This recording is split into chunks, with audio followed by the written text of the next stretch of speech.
classified as a fart song. I had that. He took his nose thing off after 2 seconds too. Like it was like a vomit, like a putrid. Anyway, it's a great game, and they've done a lot to promote it. Initial reactions to the poll is it's looking a little bit more for the nays. That's okay. So I understand there's 2 camps. There's like I don't know if you know Flitz from Smosh, but he like predicted this. He was like, all I want to do is go to Egypt to slide down the pyramid. That looks amazing. But I feel like for the other half of the crowd, this doesn't feel like an Assassin's Creed game. I mean, I really don't know what to say. You know, I feel like first off, Assassin's Creed fans tend to like they definitely have some big demands for this game, right? Yeah. There's been take us to feudal Japan, and then there was some sort of I would rather see that. Is that bad? So no, I mean, like I think that's one of the things. It's like, hey, we've been asking, or some people have been asking, but is it a fan base that you can like? You're going to make everyone happy in one sweep. So I think the gameplay will speak for itself. One game I am excited for as far as franchise is concerned, and here you're kind of seeing some of the footage that we saw earlier. They did adopt the Eagle. We were talking about from Eagle Flight. Well, that was they spent all that time rendering Paris for the last Assassin's Creed that they I think booted up their rendering into this other game, Eagle Flight, and now they've sort of combined both elements, which makes me wonder, perhaps there's more to this game than we saw at the initial conference. And I think because Ubisoft wouldn't miss out on a chance to kind of blow you away with Assassin's Creed at their own conference, that we probably just saw very surface level stuff. So will we see more? That's the question we're going to have answered very, very soon. Far Cry 5, pre-released and with trailer and a bunch of extra footage set in Montana. I'm expecting like a big gameplay playthrough. Oh, wow. They did some, I mean, when the last Far Cry came out, I was working for Ubisoft. We did some crazy stuff. I don't even remember our animal fighting ring. Yes, I do. The entire spectacle around Far Cry is so exciting. Like, I can't wait to see all the different stuff they do. They took somebody to, like, the mountains. They took them to climb Mount Everest. Ubisoft did. So there's going to be some cool stuff for this as well, I'm sure. Like I said, gameplay probably, maybe even another trailer, learn more about the good guys, the bad guys, the characters you'll be playing, etc. Because a lot of people are really curious. Is like Montana's kind of flat. Sure, there's some mountains, but it's not like there's a bunch of buildings and stuff. And Zeke, our Montana resident, actually, said this. So, we'll have to see what happens. The other thing, Rachel, Ubisoft fans know the name Sam Fisher and the series Splinter Cell. You think so? That's one that has been very absent for a long time. Now, based off of what Ubisoft has out, Siege, and, even with Wildlands coming out, potentially Far Cry 5, like, is there room for this? Like, Splinter Cell fans say yes, right? Give us the full stealth espionage and bring Sam Fisher back. He's a badass. Question is will that come true? That's kind of like the one surprise they really have left for us, right? Everyone else has sort of either called it or we've seen some confirmation or heard that it's definitely absolutely not going to be here. So, Splinter Cell could be their pocket ace. I think, and it's one of those where it's like, okay, we haven't seen it for a while, so if there would be a time that it would come up, this, even if it's an announcement, right? Yeah. I could just see it right now, a head turning around, and then all of a sudden, like, the green goggles, right? Like, that's what you see, and then everyone knows exactly what it is. And I think, for fans, that would probably just appease them. Not as much as Beyond Good and Evil 2 would, if we got surprised by that. The Marcus market has its demands. Can we see the poll one more time for Are You Excited for Assassin's Creed Origins? Just curious to see where we kind of landed on that. Wow, we're at 72% no? Maybe today there's just not a whole lot. Maybe there is just Beyond Good and Evil 2 fans in there, and they're mad. Or Far Cry fans. But the Kingdom Battle and the sort of, the crossover with the Rabbids makes a lot of sense. One thing we did talk about is Ubisoft's typically been ahead of the curve when it comes to Nintendo hardware, but we don't know much about what they're going to do with the Switch. So is this a Switch title? That would make a lot of sense, Well, they've had great motion games before. They've done a lot, like a pioneering in the way of some workout games. Their dance games are fantastic. They had a big presence on Connect, so they can take a lot of that learning and bring it into some really fun controller-based gameplay. I think for the Switch, Right. I would love to see them do some shaking rabbits. I mean, those games are great for parties, and the Switch is everywhere in all my friends' homes now. So I've recently been playing Zelda. I have to give them props. I did not, I play a lot of tablet mobile stuff, but I thought I was going to play this on my television, and it's been more just on the go and around, and so it's been our really makeup artist is playing it like right now. Yeah, It's a pretty mobile console, so Ubisoft has a lot of room there to play. Do you think there's any? You mentioned Just Dance, and I'm not necessarily the first one to be like, yes, another one, but it seems to be like one of those flagship titles. It's hard to imagine they don't have something Just Dance related even at this show. I really hope so. I mean, that community is really vibrant, really passionate. It's like any other small community. Those racers come out and you're like, this isn't for me, but there's some like fiery passion behind that. It's the same way with the dance game. So, don't leave that community behind. And we talked about Eagle Flight earlier, which sort of was experimental Ubsoft sort of showcase. Will we see some VR from Ubisoft, right? Is there an opportunity there? I don't know. Hypothetical questions we're asking. Yeah, that's. They do love to experiment. We saw Bridge Crew as well. They brought us that. So they certainly know the VR space. They certainly can entertain when they get there. And it was something that Zeke mentioned earlier in our opening show. That one thing he would love to see. Bridge Crew was a surprise last year. Everyone who played it at E3 was like, "This is great. Give it to me now." Zeke said every moment has been fascinating and amazing and so much fun, but he just wants more.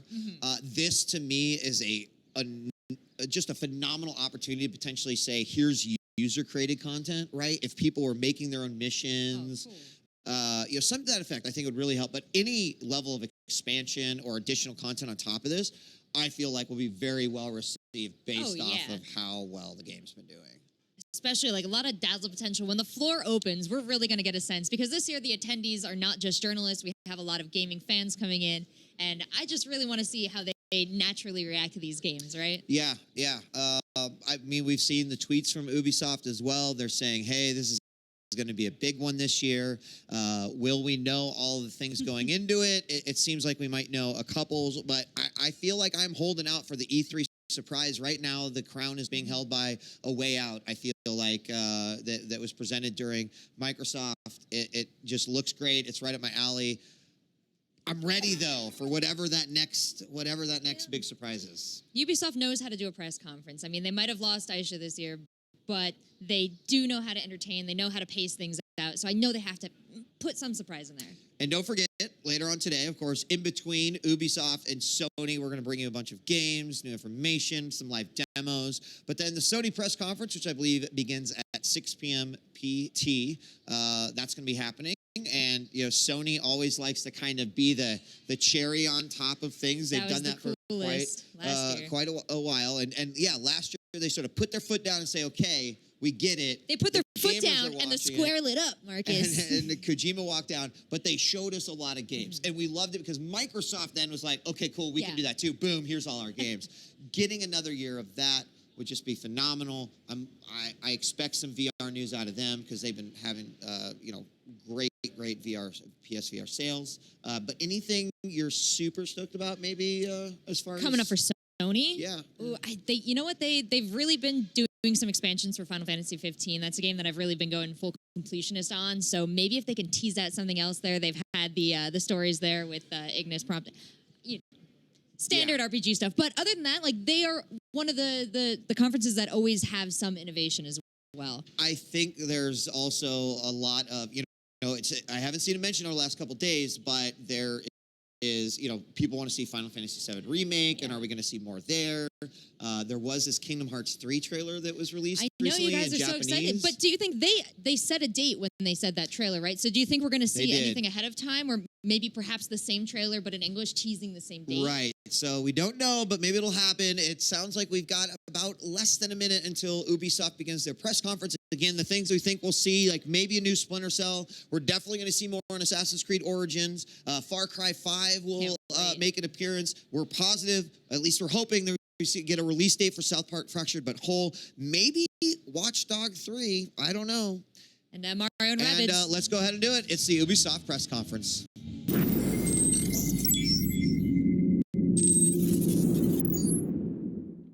Ubisoft. Yves Guillemot, everyone please. Yves Guillemot. Hello. Yves, I believe the honor is yours. Would you do the honors, please? Yes, sure. Let the games begin.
Hello, everyone, and thank you. We've always wondered what could happen if our crazy rabbits were unleashed upon the world of Mario. Today, the dream is reality. And to talk about this unexpected encounter, it is my great honor to welcome a very special guest, someone I truly admire. Please.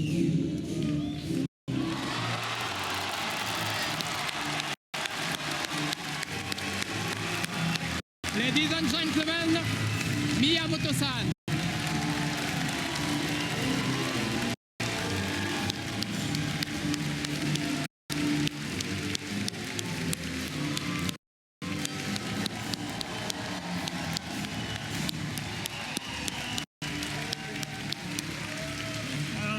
Thank you for coming. We are so happy to have you today. So what have you brought with you? Well, What did you bring? this is a life-size replica of one of the weapons from this game. Wow. Cool, I'm sure you love it. I brought one for you. Okay. Oh, thank you. Wow. Woo. So let's take a picture.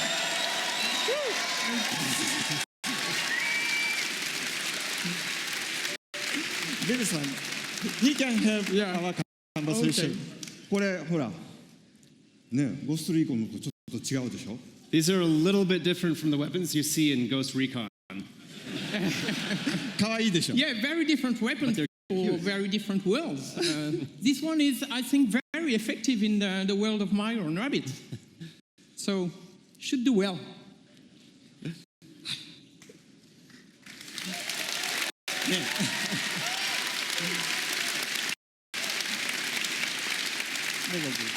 I'm so proud of Ubisoft's long-standing collaboration with Nintendo. You know, from the DS to the Wii, and more recently for the impressive launch of the Switch.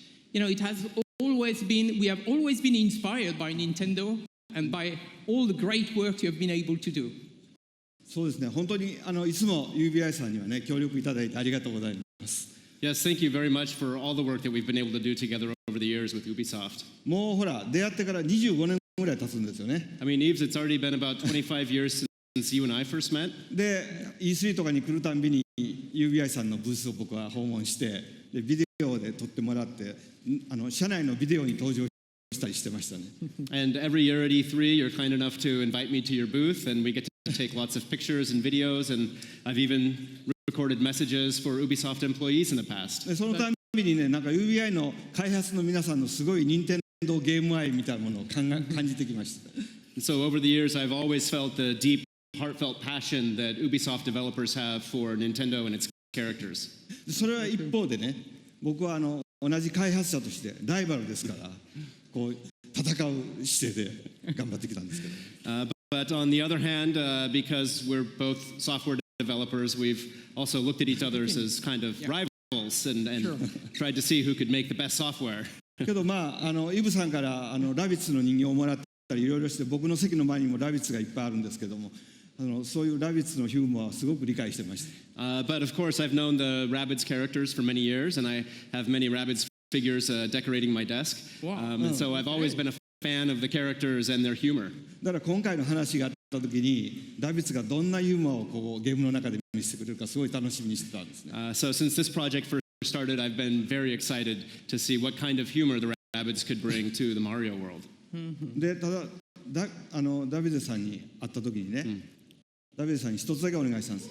And so when I met Davide-san, who is the creative director of this game, yes. When I met Davide-san, I had just one condition for this project. 絶対こうジャンプするゲームとかそういうプラットフォームゲームじゃなくてマリオで今まで作ったことのないジャンルのゲームを作ってほしいとお願いしました。I said, whatever you do, don't try to make a jump game or a Mario platformer. Try to make a Mario game that has never been made before. よかったですね。And it's great. And I can tell you, it was an exciting, very exciting challenge for all our teams. And I think we've done something you will love. So thank you very much for giving us the chance to perform on this game. はい、本当にこうヨーロッパで作るとこんなものができるのかとかね。それからUBI さんやっぱりアクションゲームをちゃんと作ってる会社なんで、こう単性のストラテジーゲームというもののちゃんとこうテンポのいいゲームが出来上がりました。And so, of course, because the game is being made in Europe, it has a very unique flavor to it. And of course, Ubsoft is very good at making action games, but this game in particular has a great layer of strategy and tactics to it, but with a very good pace. Yeah, no, it's going to be fresh, actually. So now let's welcome Xavier, the producer of the game, and he will show us the game. So thanks again. Thanks again, Miyamoto. Thank you.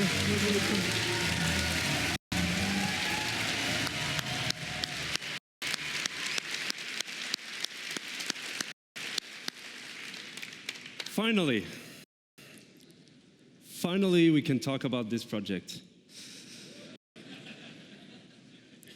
So we've been working on this game for more than 3 years now, and to be at E3 today on this stage is just super exciting. So what is this game exactly? So Mario plus Rabbids Kingdom Battle is a tactical adventure exclusive for the Nintendo Switch, and let's check right away some gameplay.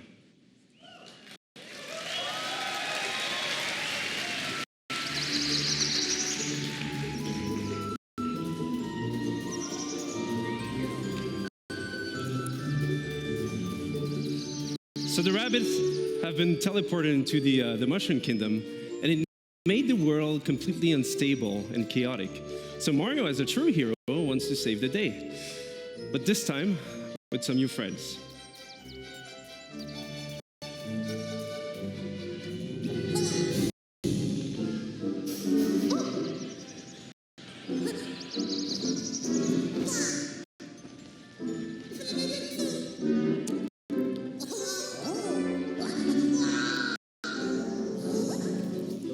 And at first, they don't really know each other, but in the end, they will form this dream team that will potentially save the Mushroom Kingdom.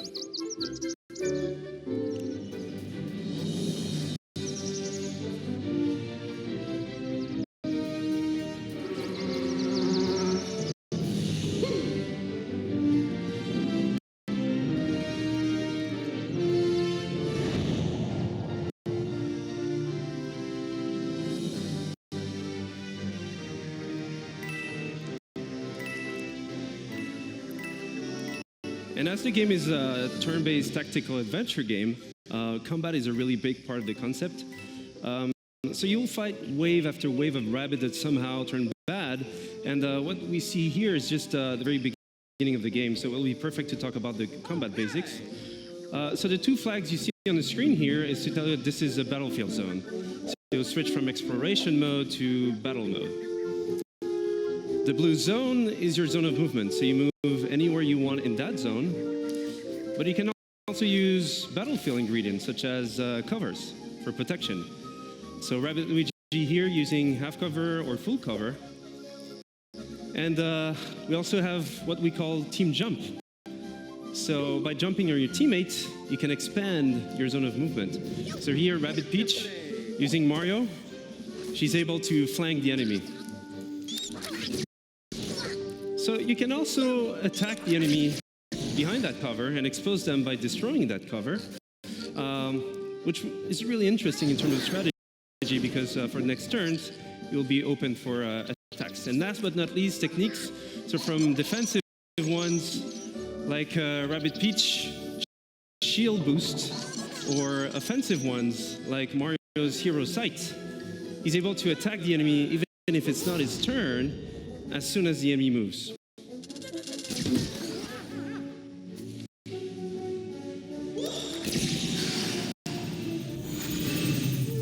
So this is a very core aspect of the game itself. So you mix and match attack options, movement abilities, techniques, but we also have other ingredients such as pipes, rabbit pipes. So those give you a good move to flank the enemy. So here, for example, Rabbit Luigi goes into the pipe, out of the pipe, dash the enemy, goes for Mario, team jump, land behind the enemy in one single movement sequence, and then finish off the enemy.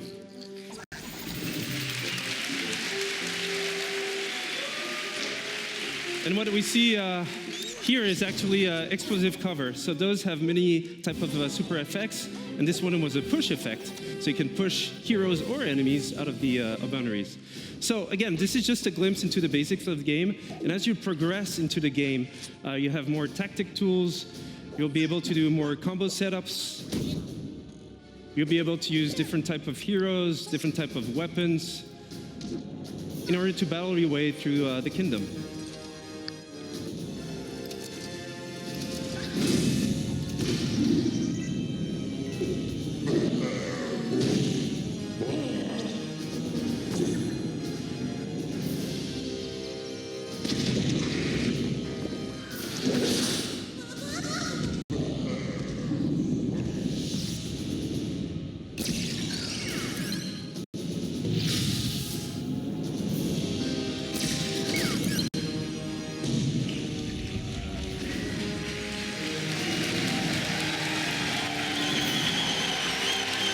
Thank you.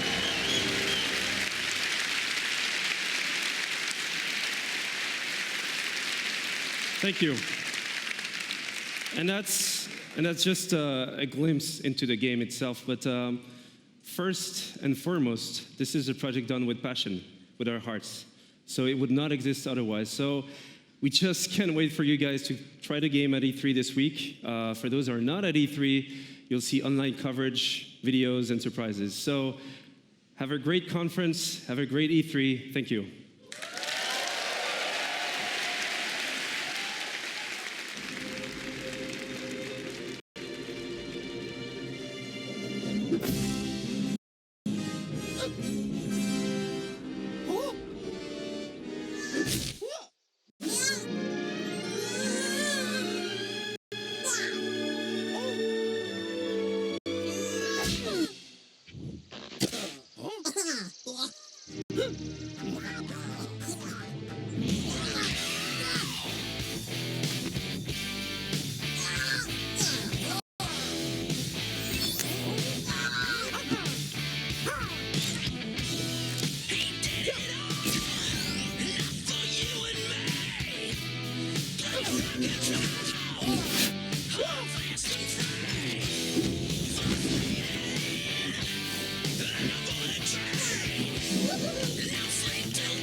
Hi, I'm Ashraf Ismail, Game Director for Assassin's Creed Origins. I've waited a long time to say that.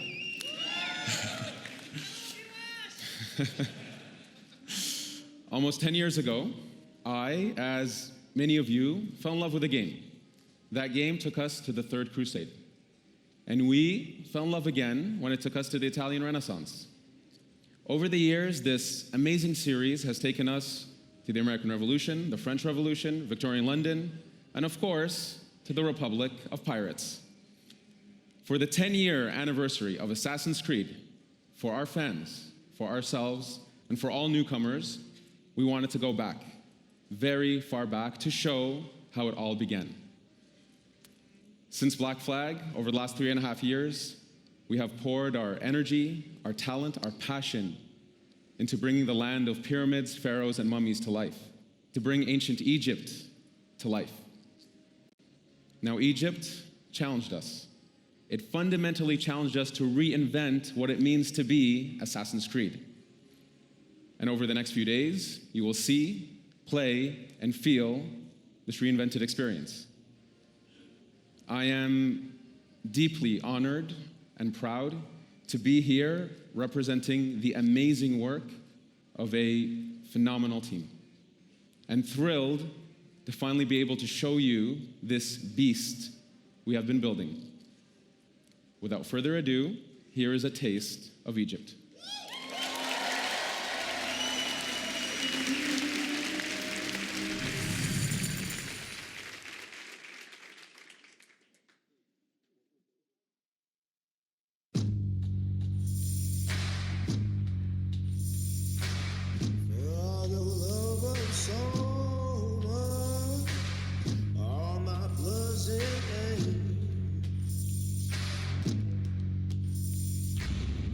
Flash across your screen, got you in the air.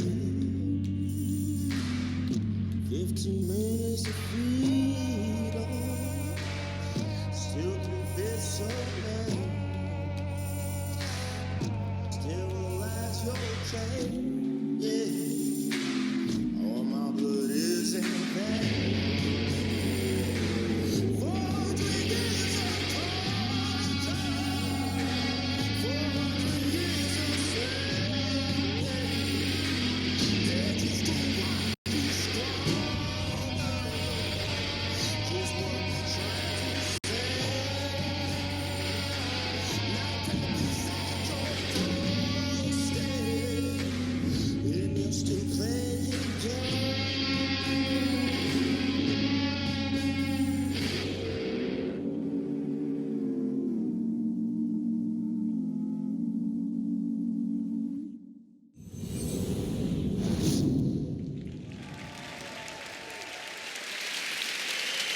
Thank you.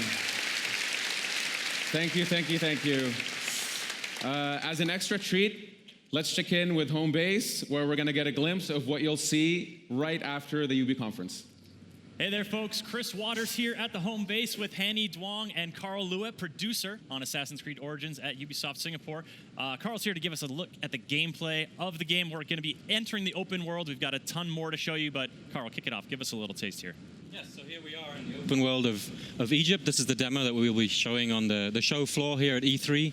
Bayek is riding into the Fayum, one of the regions in Egypt, the most southernmost region. It's a beautiful area. We see we've come in from the desert, moving towards this Lake Moris. And let's have a little exploration around here using our Eagle scene. It's sunny on the lake and it's sunny on the monitor here, but folks, this looks really good. It's running on an Xbox One X. We'll be giving you the gameplay feed after the show. We've got 30 minutes of that coming up, but let's see if we can see from a bird's eye view what Seinu is up to. Yeah, so Seinu is looking into this military camp and tagging a few enemies here. After the show, we will infiltrate this camp and take it out either through stealth or combat or perhaps ranged weaponry. All right, if you guys want to see more of this, be sure to tune in right after the conference. Chris and I and Carl here will be right here. Ash will be joining us as well. You won't want to miss it. That 30 minutes live gameplay feed is coming up after the show, but for now, it's back to the stage and on with the excitement. That's it for now. Thank you, thank you. So don't forget that You can watch this demo in its entirety after the conference, live stream from our home base. And for those of you here at E3, please come to the Ubisoft booth where you can live this new experience of Assassin's Creed. Thank you very much.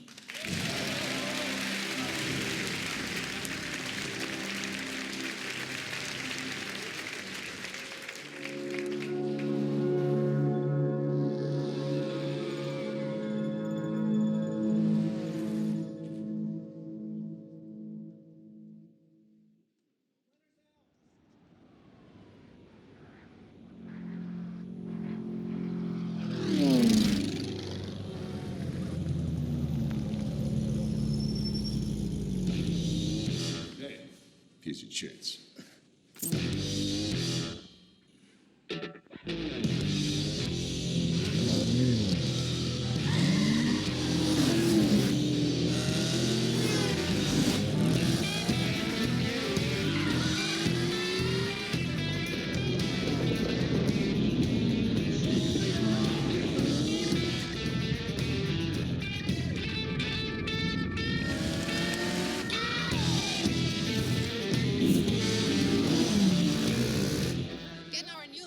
Driver with a promising career dominate off-road racing on his way to the top.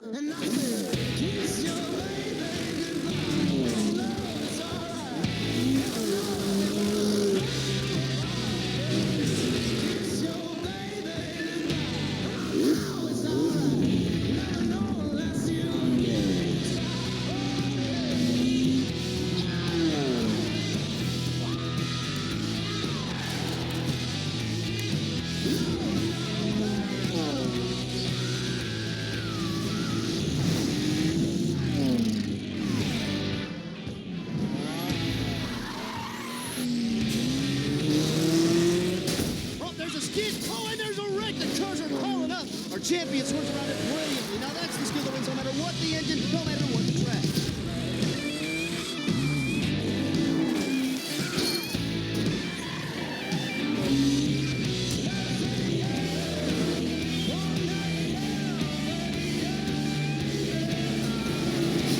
Here's this season's undisputed motorsports champion coming out of nowhere to rise to the top.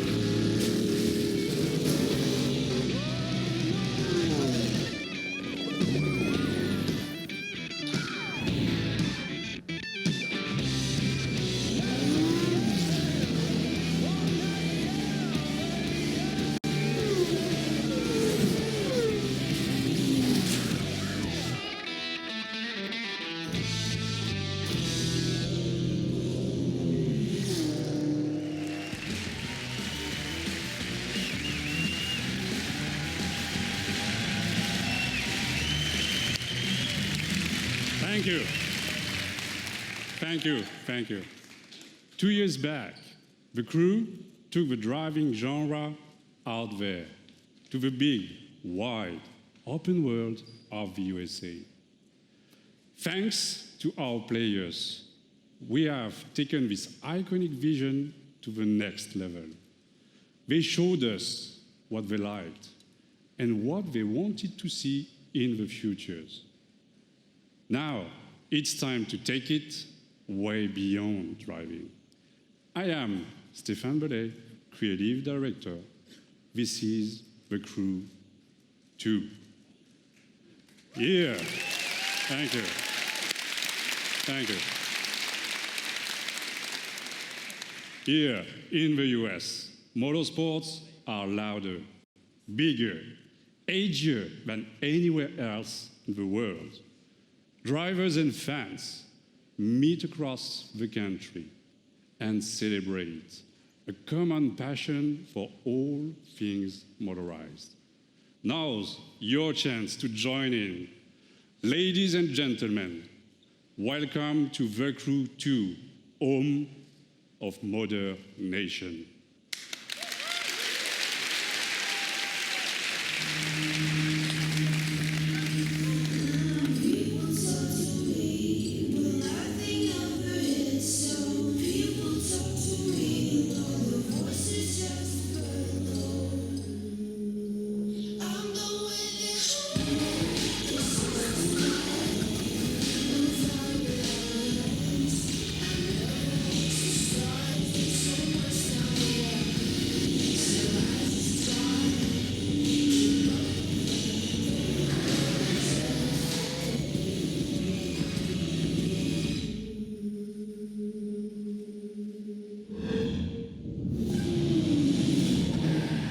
the heart of the city, street racers prove their skills, skidding on rooftops, burning asphalt, and tuning their rides.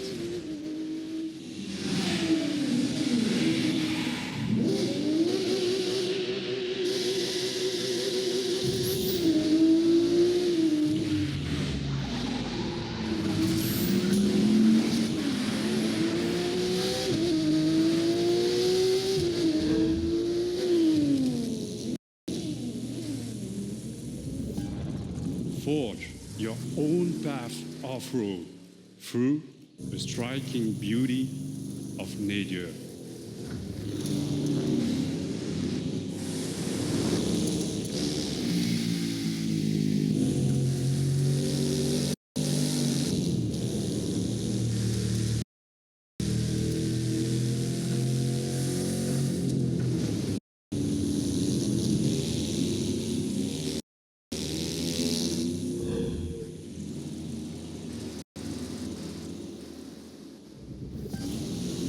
Tame, unpredictable waves on the open ocean, rapid waters, or narrow rivers.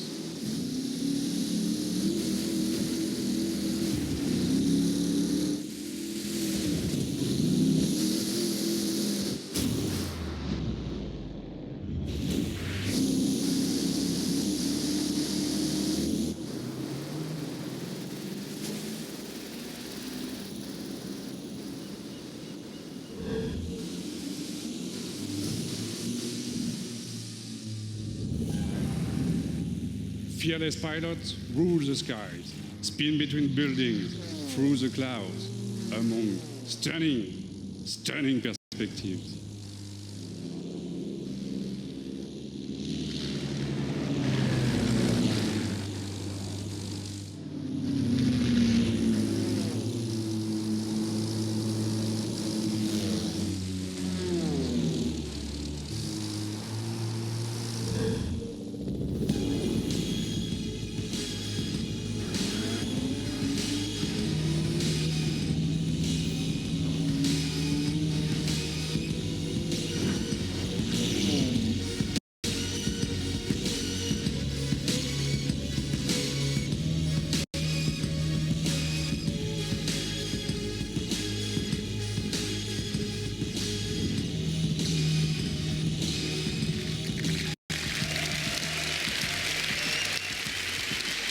Thank you.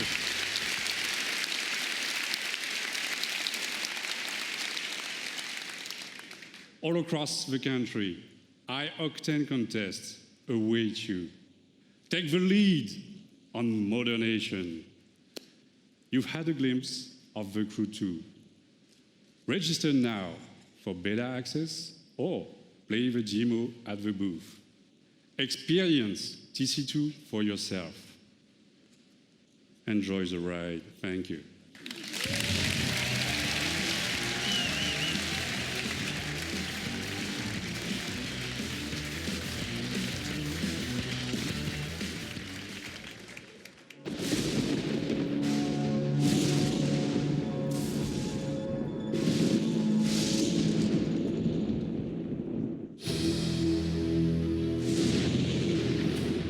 We all started as one team. We all wanted to be superheroes for the same reason. You're a traitor, Tweak, and now you're with a group of super traitors. This was started by you. We aren't the ones who walked out of the fucking franchise, Mysterion. Why would the Freedom Pals help us? We send a spy, someone in our group who pretends to want to switch sides and join Freedom Pals. Somebody who they don't know very well. All is fair in love and war, Freedom Pussies. You fucking animal. You've got problems, new kid. Whatever you did last night got a lot of people's attention. Bad people. If you need information, just know you can rely on Call Girl. Who the fuck is that? So I guess now any fucking asshole thinks they can be a superhero. We're gonna rip you apart. Dude, Mysterion is pissed at you, new kid.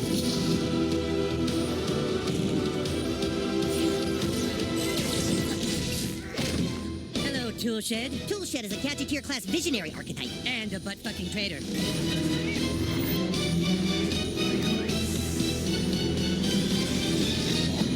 Eric, You must listen to me. Get out of my head, Timmy. Your franchise is going nowhere. Face the truth, Eric.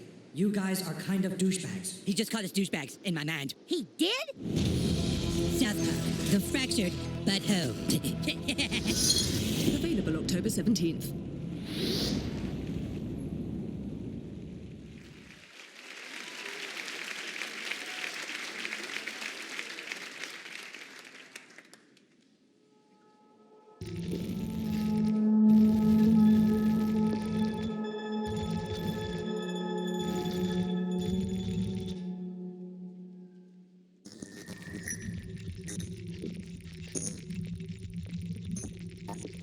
There was this sort of synergy of, well, we're looking to do something interesting in VR, and we've got this division, and you're looking to sort of bring, you know, what sense you have of storytelling within, and put that into the context of VR. You can, for the first time as a player, feel like you are in a movie.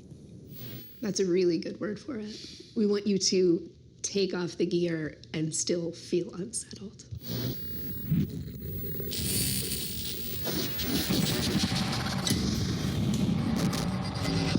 Whilst working with Ubisoft, we stumbled across some fascinating research that had begun in the late 90s.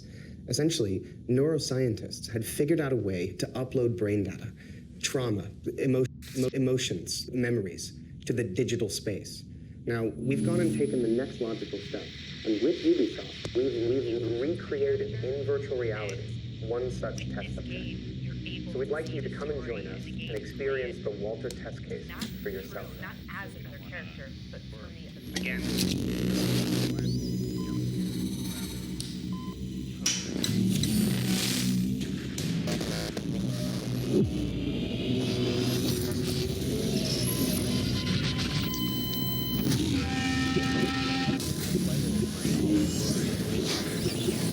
What you're experiencing is a recorded consciousness. It's not unlike watching a movie, so no matter how real it may seem, it can't hurt you.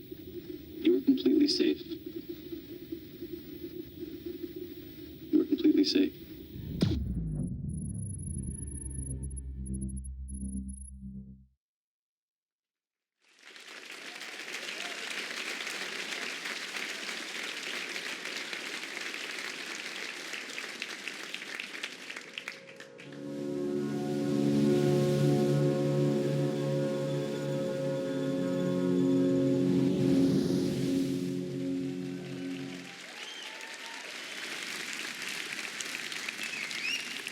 And now, I'm happy to share a new surprise with you. Building on the legacy of one of our most popular worlds, the super talented teams of Ubisoft Singapore came up with something really, really unique. So I want you to see that and enjoy it. Thank you.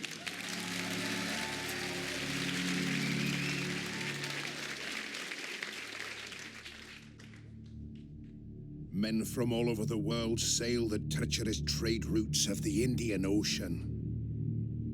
The riches in their holds fuel their dreams of power and fortune, while whetting the appetites of those they fear most. Pirates.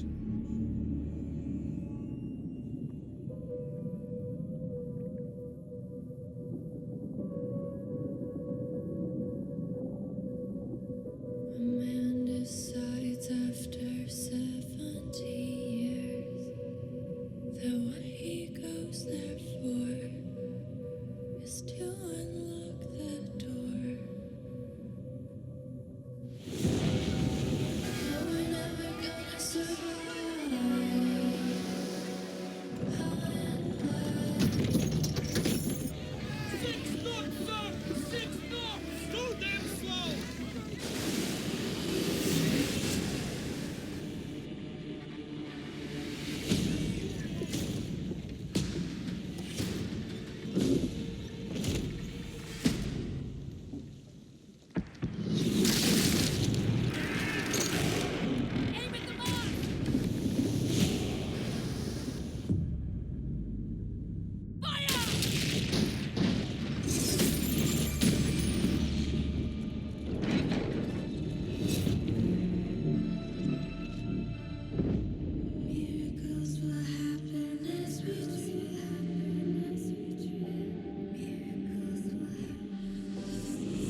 120 days. That's how long the average pirate survived a lawless life on the seas during the golden age of piracy. I'm Justin Farron, the creative director for Skull and Bones, and this is your chance to not just survive, but to climb the food chain and surpass the legend of every pirate who ever sailed the high seas. Since bringing innovative naval combat to Assassin's Creed, we at Ubisoft Singapore have set out to bring you the ultimate pirate experience. A tactical action game where we take that naval combat to the next level, mastering the ocean and its winds at the helm of ships armed to the teeth. Skull and Bones takes place in a shared systemic world where you can sail solo or form a gang of pirates with your friends, and together terrorize the trade routes of the Indian Ocean. Season after season, you'll collaborate and compete with other bloodthirsty players, even execute ruthless betrayals in order to become the ultimate pirate kingpin. Now I'm proud to share with you the Loot Hunt, one of Skull and Bones' 5 versus 5 team-based PvP modes. Right on, right? We've just received intel that merchant convoys rich with treasure are sailing just off the coast of Madagascar. But beware, there are other pirates also looking to plunder the PvP disputed waters of the Indian Ocean.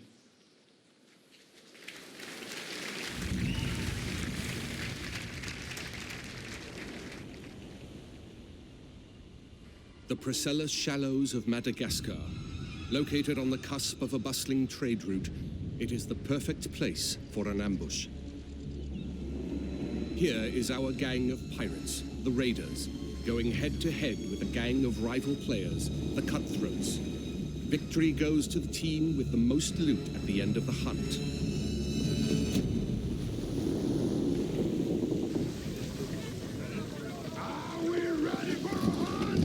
Knowing how to sail with the wind is a pirate's most precious skill.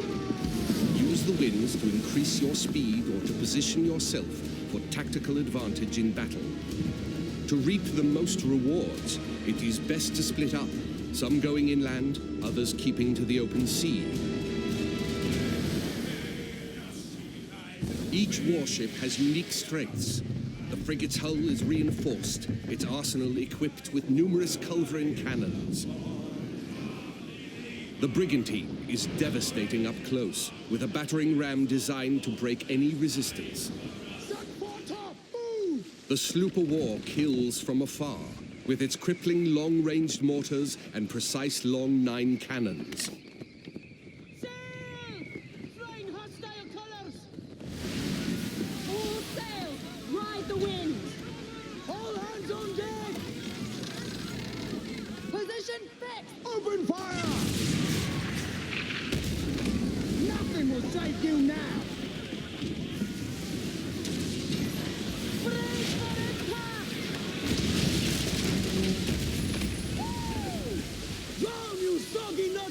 Don't let bloodlust cloud your purpose.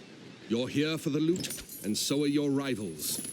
Store the goods, then back to your station. The team that escapes with the most loot claims victory.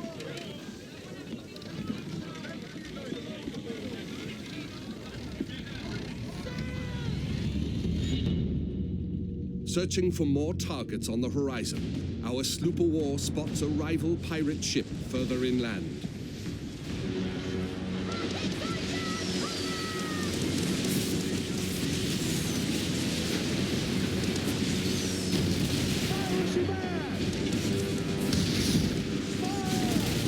With its heavily reinforced hull, our frigate swoops in to save the day, bearing the brunt of the damage.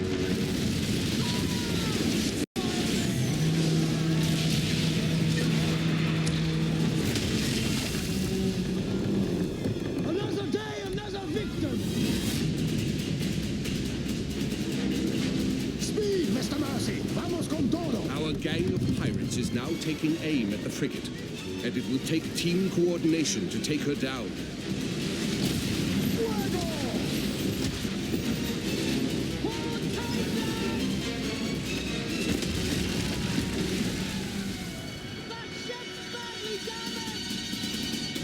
They are killing! We can take their ship!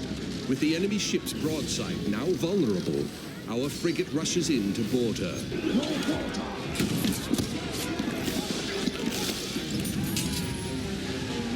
Taste of blackened silver. Fancy snorting some fish, miss?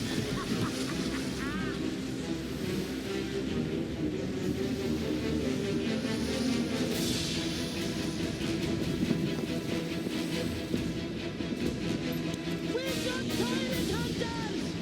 It's the rock fleet! Man over! Rockets away! Pirate hunters have been sent in, signaling the end of the hunt. They target the pirates with the most stolen loot. Time to make our escape, Captain, or we are good for the news. They're firing mortars! Full tilt, Silbo, full tilt! The pirate hunter defenses are so strong that the only option is escape. The brigantine is sacrificing herself to buy time for the frigate, who carries the most loot.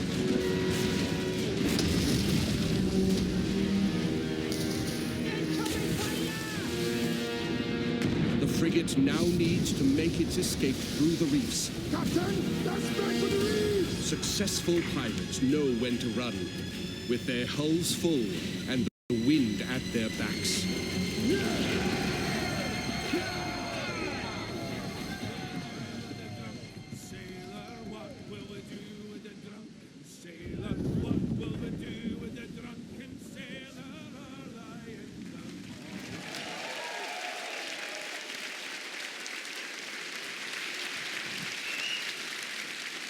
Thank you all very much. I'd like to invite you to play the loot hunt at the Ubisoft booth at E3. And please register for our live phases online. Oh, and one thing I forgot to mention, the world of Skull and Bones is one that evolves. When you act, it reacts.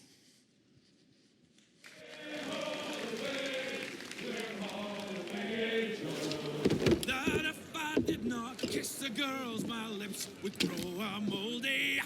Way, haul away, we'll haul away.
너에게 날 맞추지 마. 나에게 더 바라지 마. 거품처럼 커진 맘을 바부바부바부파 바부바부파 있는 그대로 생각해봐. 보이는 대로 날 바라봐. 거품처럼 커진 맘을 바부바부바부파 바부바부파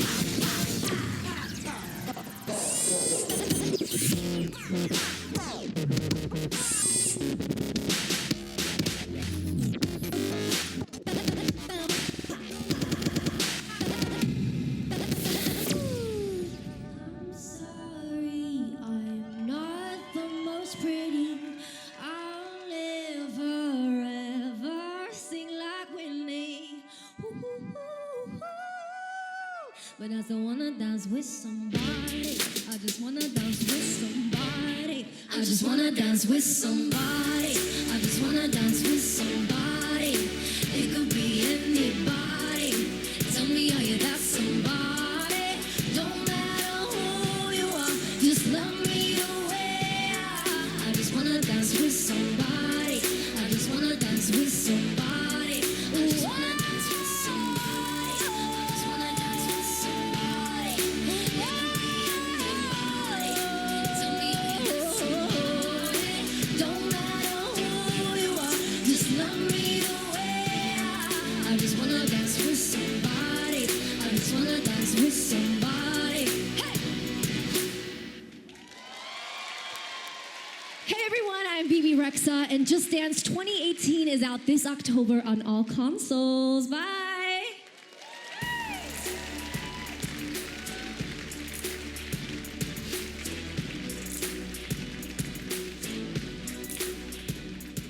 You use it as a telephone. You use it as a camera. It's your music player, your flashlight, calculator, and GPS navigation device. But now, finally, the most high-tech company in the world has unlocked the mobile phone's true potential so that it can do what it was truly meant to do. We are playing Cowboys and Indians.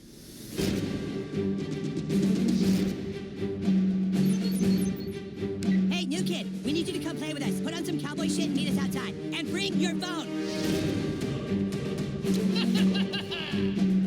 Whoa, we're playing Cowboys and Indians, dickhole. Inuits are technically Native Americans. This new kid puts me to shame.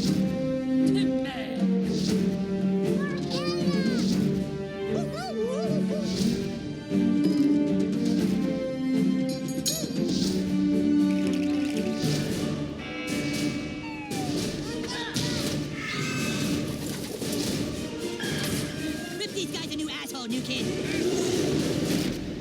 Phone destroyer!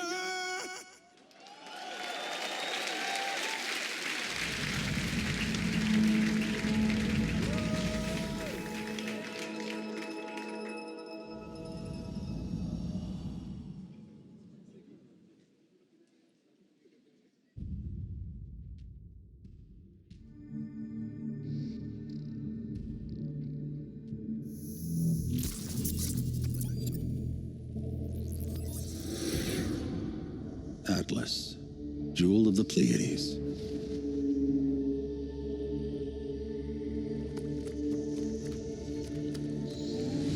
Nova took us to the stars. Each new world more incredible than the last. We had no idea what was waiting for us. The Legion. It consumes everything in its path. They've never used Starlink before. Go show them what it can do.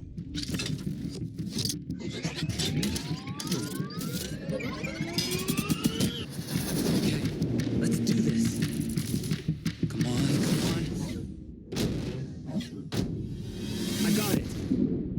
Chase, how's it going? Breaking atmosphere.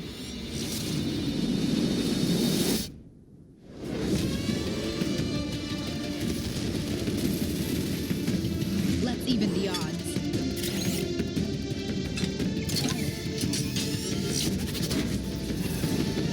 Judd, we need to buy time for me to jumpstart the engine.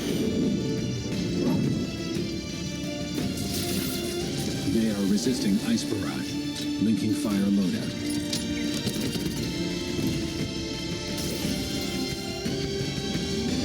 We're up against impossible odds, But together, we will adapt and overcome.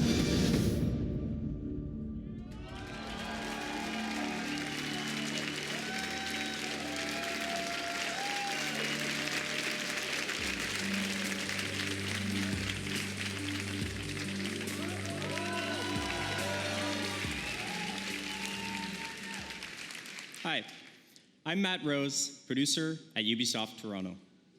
Like many of you, I grew up in the 80s, obsessed with sci-fi, animation, comics, and of course, all the really cool toys. At Ubisoft Toronto, we built a team with a dream of bringing those amazing childhood memories back to life for a new generation. Starlink Battle for Atlas allows you to take control of a team of star pilots in a massive, open, living star system, fighting to save Atlas from the Forgotten Legion. Build your custom starship, and then adapt to new challenges on the fly. Link extra armor and heavy weapons to take on a huge Legion Prime. Search for ancient secrets lost on the worlds of Atlas, or outrun outlaws through an asteroid field.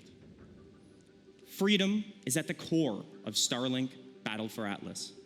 Collect your way with both physical Starship collectibles and digital versions available, and even take your game on the go using the power of Nintendo Switch.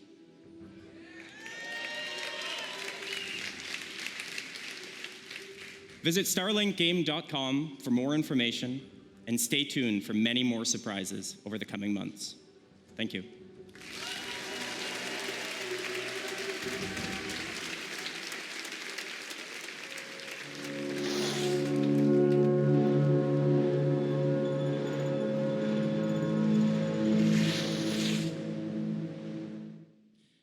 Hi, I'm Rebecca Coutaz. I'm the studio director at Ubisoft Annecy. It's a pleasure for me to be back on stage after our announcement at E3 last year. And we have had since then a full year of support and continuous development of Steep. Since the very beginning of this project, we have been working with athletes, and we have always been impressed by their passion and dedication. We learned how one champion spent 300 days a year on a trampoline to practice for that perfect landing. We learned how others make more than 6 million turns to practice for the 15 they have to race in competition. These athletes, they travel to the world to train with the best, to compete with the strongest, and to challenge themselves with the most experienced and skilled coaches. It's truly a level of passion and dedication that goes well beyond our everyday lives. And when you talk to the very best of these men and women, you realize that there is something they always have in back of their minds at all times. It's a dream that takes years of preparation for just one go at that unforgettable moment. This December, with our first Steep expansion, this is a journey you will take. Enjoy.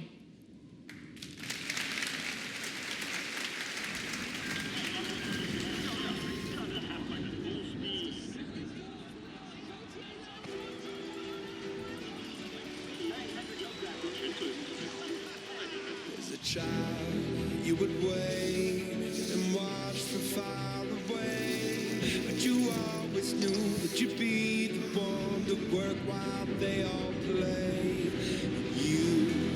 You lay a scheme of all the things that you would change, but it would just.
Hi, my name is Dan Hay, and I'm the executive producer of Far Cry the brand, as well as the creative director of Far Cry 5.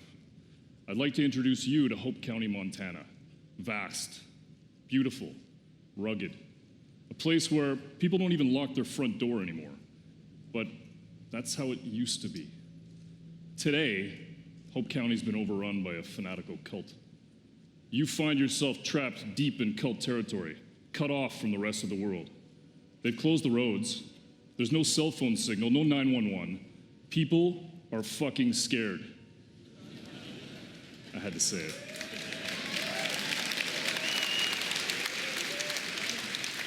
And just up ahead, the small town of Falls End has been completely overrun. If you're gonna survive, you and your guns for hire are gonna need to save it. But to do that, well, you're gonna need to raise some hell.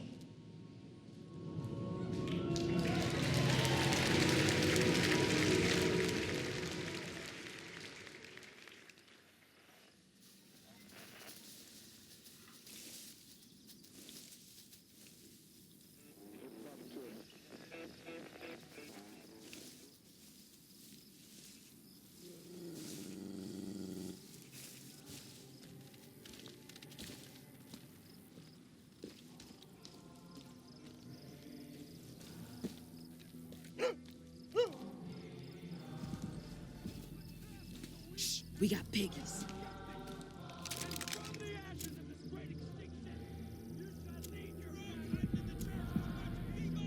Town looks like a war zone.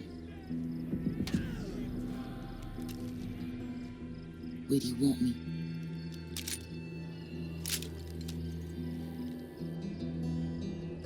Water tower, got it.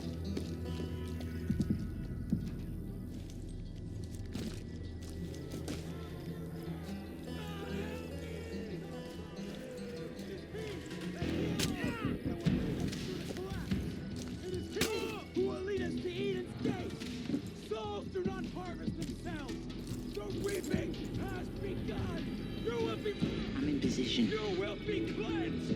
You will confess your sins, and you will atone. For only then will you walk in the light of our Father and be delivered. Boom, boom, motherfuckers. Boom, boom, boom, boom. Bang, bang, bang. Boom, boom, boom, boom. Behind you. Bang, bang, bang, bang. Gonna need more help. I love the way you walk, and I love the way you talk. When you walk that walk, and you talk that talk. You knocks me out off my feet. Looks like you could use some help. Boom, boom, boom, boom. Target bang, a bang, fucking bang, quad. bang. Boom, boom, boom, boom.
Where's your master? I don't deal with domesticated. Hey, the fuck? I ain't got no master, but I do have your little toy. Show me the idol. Show me the Redeemer. Here you go, mate. Yo, hand it over. I got a hot date who don't do late. Monkey's got a date. Mwah. What? What? What? That's Swiss fucking chocolate, pig. Bon appetito.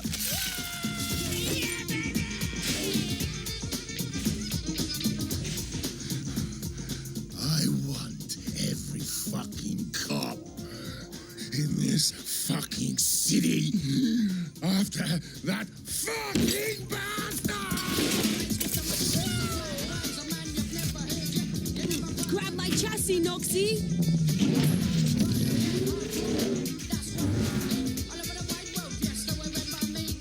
Easy peasy, bro.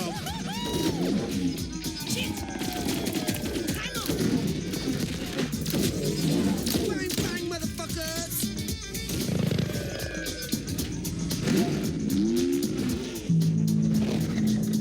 Fuck me. Damn!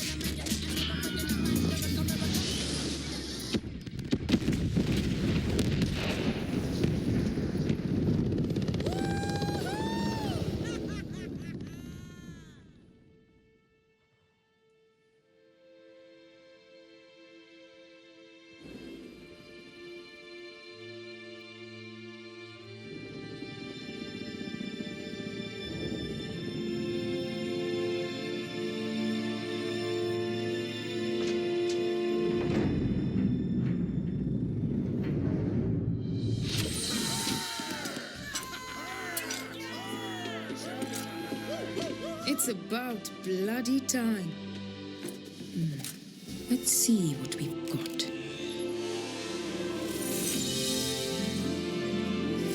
Moksha. Just as Yama described it. True freedom lies beyond.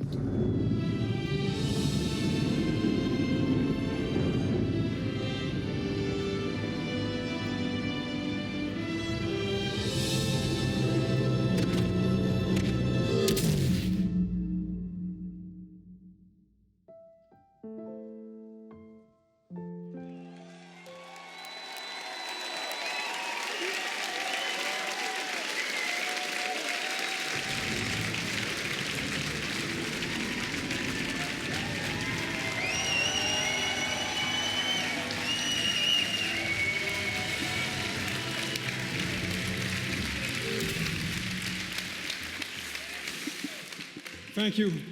Thank you very much.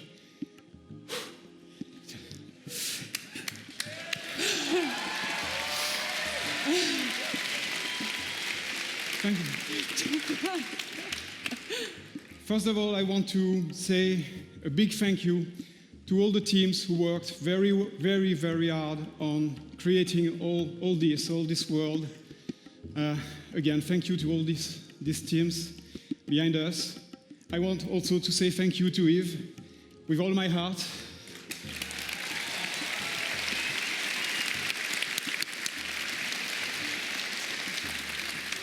Thanks, Yves, for making this happen. This is just amazing. And also a special thanks to the fans of Beyond Good and Evil for sticking with us for so long.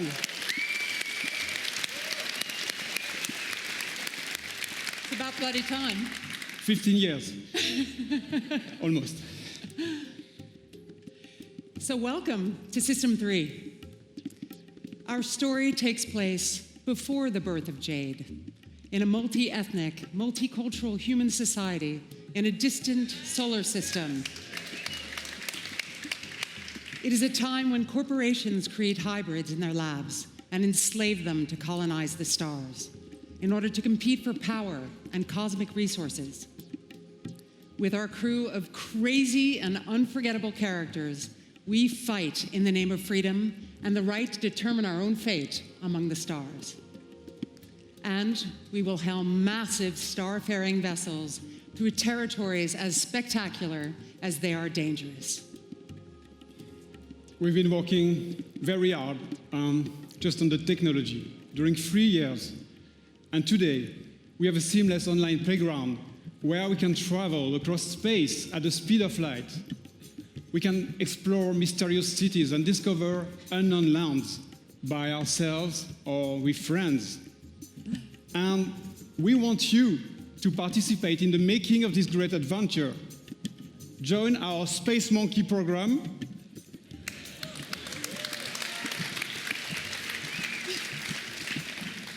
Today, and help us make Beyond Good and Evil a world that will challenge us and bring us together for thousand adventure, thrills, and fun. And please, Eve, just join us. This is. Thank you. Thank you.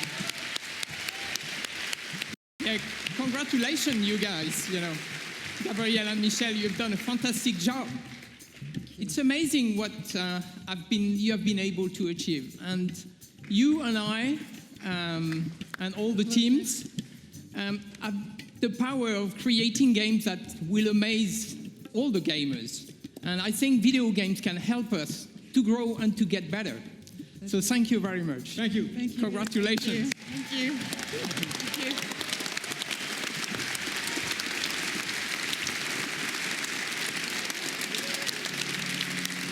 So now, I would like to thank everyone here in the room and those who are watching us from home. Thank you for listening today, and thank you for playing our games.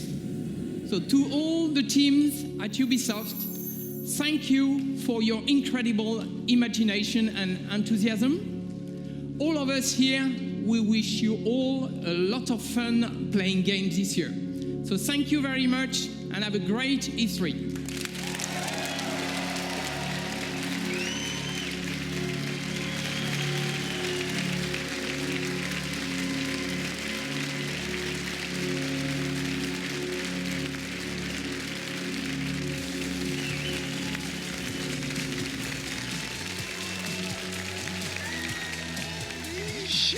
Okay, wait, look, most importantly, it's not over. The show is not over, folks. We're gonna send you back to the home base behind the theater. We have 30 minutes of an exclusive, what is it? I lost it. Assassin's Creed Origins exclusive gameplay. 30 minutes right now. Let's go back to home base outside the theater. Thank you for watching. It's not over. Stay tuned. Holy shit! Oh my God.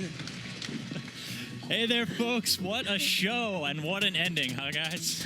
Wow. That was amazing. Fantastic. It was jam-packed with great games, and we've got more great games to show you right now, specifically Assassin's Creed Origins. I'm Chris Waters, joined by Hanny Duong, Carl Lua, and Ash Ismail from the Assassin's Creed Origins team.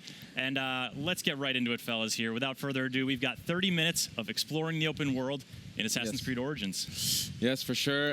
So just to start off, so we have the context. This is the demo we have here at E3 that we're letting people play.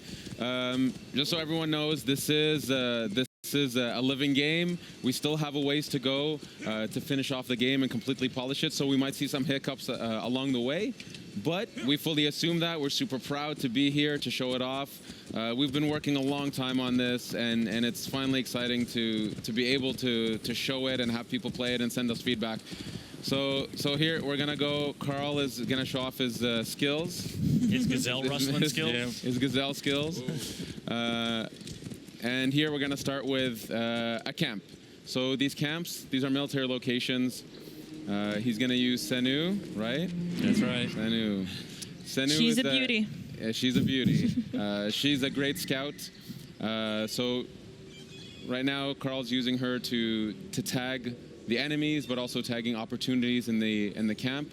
Now, the question might be, why would someone infiltrate such a location outside of quests? So there is a quest that actually takes place here. In the demo, we've disabled the quest so that we can focus on the world and what happens with the world. Later on, there's going to be more streams with quests so that we can kind of spread the love, the content. But for now, we're just kind of cutting loose in the open world and going to see what is in store for us here at this camp. Now, with the tagging, I'm noticing, one of the new features here is that levels are popping up over the enemy's heads as you are tagging. So what can the player read into those levels as to what kind of challenge they're going to face? Yeah, so by going a lot more action RPG, what's happening here is that right now Bayek is level 20 and he's facing off against enemies that are at an equivalent challenge. And so this would be considered a fair challenge fight in this part of the world. And we'll see that as, we'll see later on, there's another camp with enemies that are level 25. And you'll see that the feedback's slightly different. This is to really clarify to people, levels matter, gear matters, taking on higher level enemies, it's doable. But they're tougher not only in stats, but they're also tougher in behavior. So the higher level they are, they have more capacities, more abilities, stronger weapons. So you might want to think twice before taking them on, or get some better gear, or just light your arrows on fire. Yes. Ooh. Apparently. What are you doing there, Carl? I think I'm going to cause a little bonfire down here. Why not? Because it's not hot enough. Yes. Just a little more warmth from the bonfire. Yeah. Speaking of which, my feet are on fire. We are in the middle of the sun. It is really hot out we here. suffer for your entertainment, Listen, viewers. This is the live streaming equivalent of method acting. Is Bayek is warm right now. You think that hood is like keeping him cool? That hood is warm, and I will say for the fans out there who. Oh, the lion's attacking the horse. Attacking the horse. He's got a snack on some horse meat. Well, it is a distraction. He's been caged up for a while. So that's something that we fully embrace in here. So all the NPCs of the world, all the humans, all the animals, they have a full life in the world. They have needs, they have wants. Animals, they hunt, they sleep, they find shade. So in this case, this lion has been captured and been put in a cage. And at this point, it becomes an opportunity for the player. You can't always guarantee it. But, okay, so these guys they sense something. They've seen a lion getting released. They've seen... Kind of hard to miss that one. Yeah, a fire. There you go, Carl. Something's going on. Well done. All right. Nice job, Carl. So here we go. So we just picked up a bow. So this is something that's really important in Assassin's Creed Origins. It's gear. Goodbye, lion. Terrible. He was so kind to you. Wow. He attacked the horse. He should have been attacking. No real lions were harmed. Out of the frying pan into the fire. So we picked up a bow, and we saw that it was a blue bow, which means that it's a common weapon. So rarities do matter in this game. Yeah. The more rare the equipment is, the more attributes it has, the more properties it has. So as opposed to just does some more damage, it cannot have other properties. Like what is an example? Exactly. So other properties could be things like poison tipped. Being able to generate adrenaline. Adrenaline is a concept. It's a resource in the combat system that allows Bayek to unleash a fury of attacks or just devastating, overpowering attacks.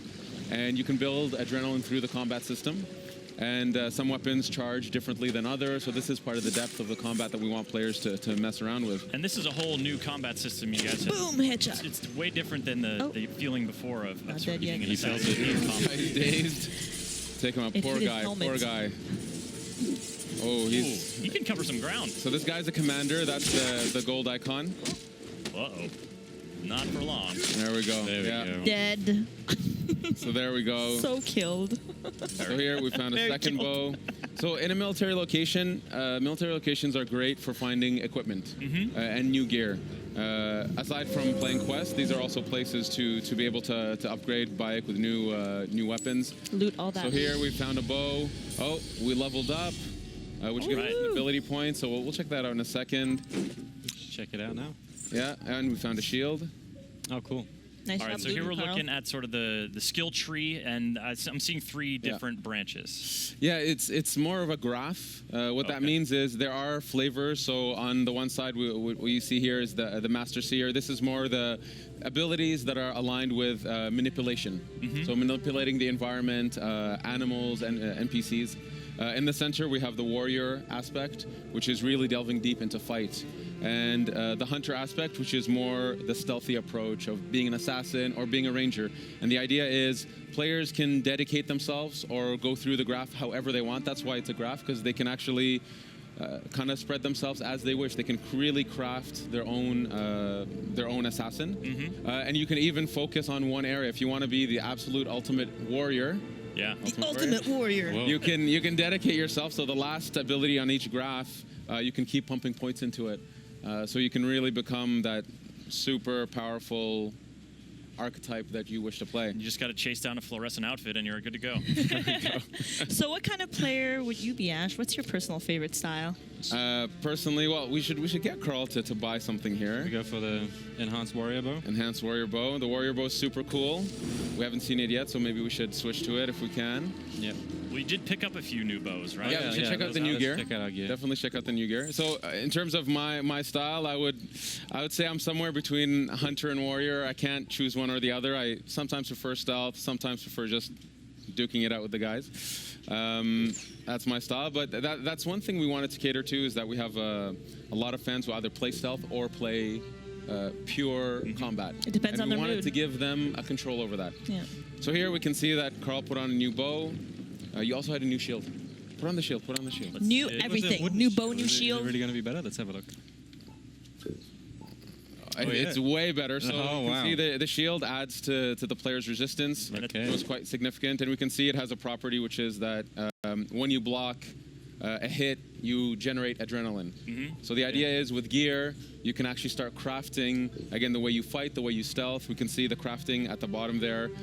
So just like combat, there's no longer this concept that you can one-shot assassinate just anybody. Enemies that are higher level, you'll do stealth damage. But if you want to one-shot them, be that true lethal assassin, you have to craft better hidden blades. You got to work hard at it. And now we're going for a little boat ride. Yeah. Yeah, trying to cool down in the sea, which I wish I could do right now, because I am on fire.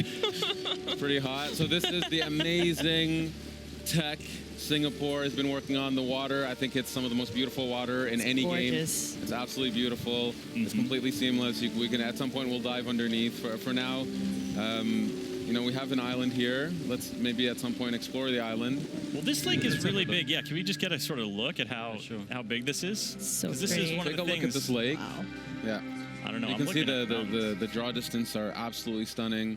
Yeah, this is, for you folks watching, this is running on the Xbox One X. Yeah, it's absolutely beautiful.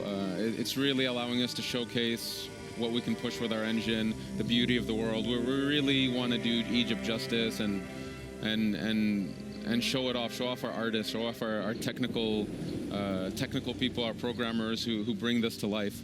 It's gorgeous. So here we can see some boats in the distance. This bigger ship here, there's always opportunities. The world is alive. You know, fishermen are out catching fish. They'll take their goods to shore, to docks, take them to the markets, go home and sleep at night. And there's always opportunities for the player here. All right, out for a little swim. And you mentioned underwater. Let's take a little dive. Carl. Let's take a little dive. Take a look. You know, I There it see is. something dangerous off in the horizon there. Oh, yes. Yes. Oh, what is that? It's a hippo. Oh, man, do we have other He looks pretty creatures? friendly. Let's get closer. See what happens. It's a good idea. Very good idea. Or not. Carl has a great track record with animals, so nothing could go wrong. But so you've heard about his stories from Singapore, I see. So here, so this is a underwater location. The reason there's loot here, the question might be, why is there loot here? The Why reason would there's there loot here is be? actually this island.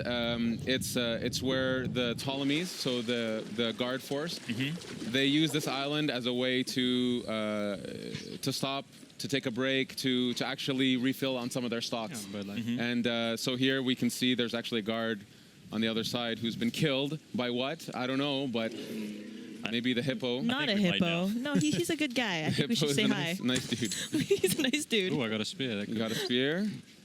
Use the spear. Switch to the spear. Okay, let's switch. Yeah, because that's the thing. We've seen sort of that short curved sword in action. The khopesh, yeah.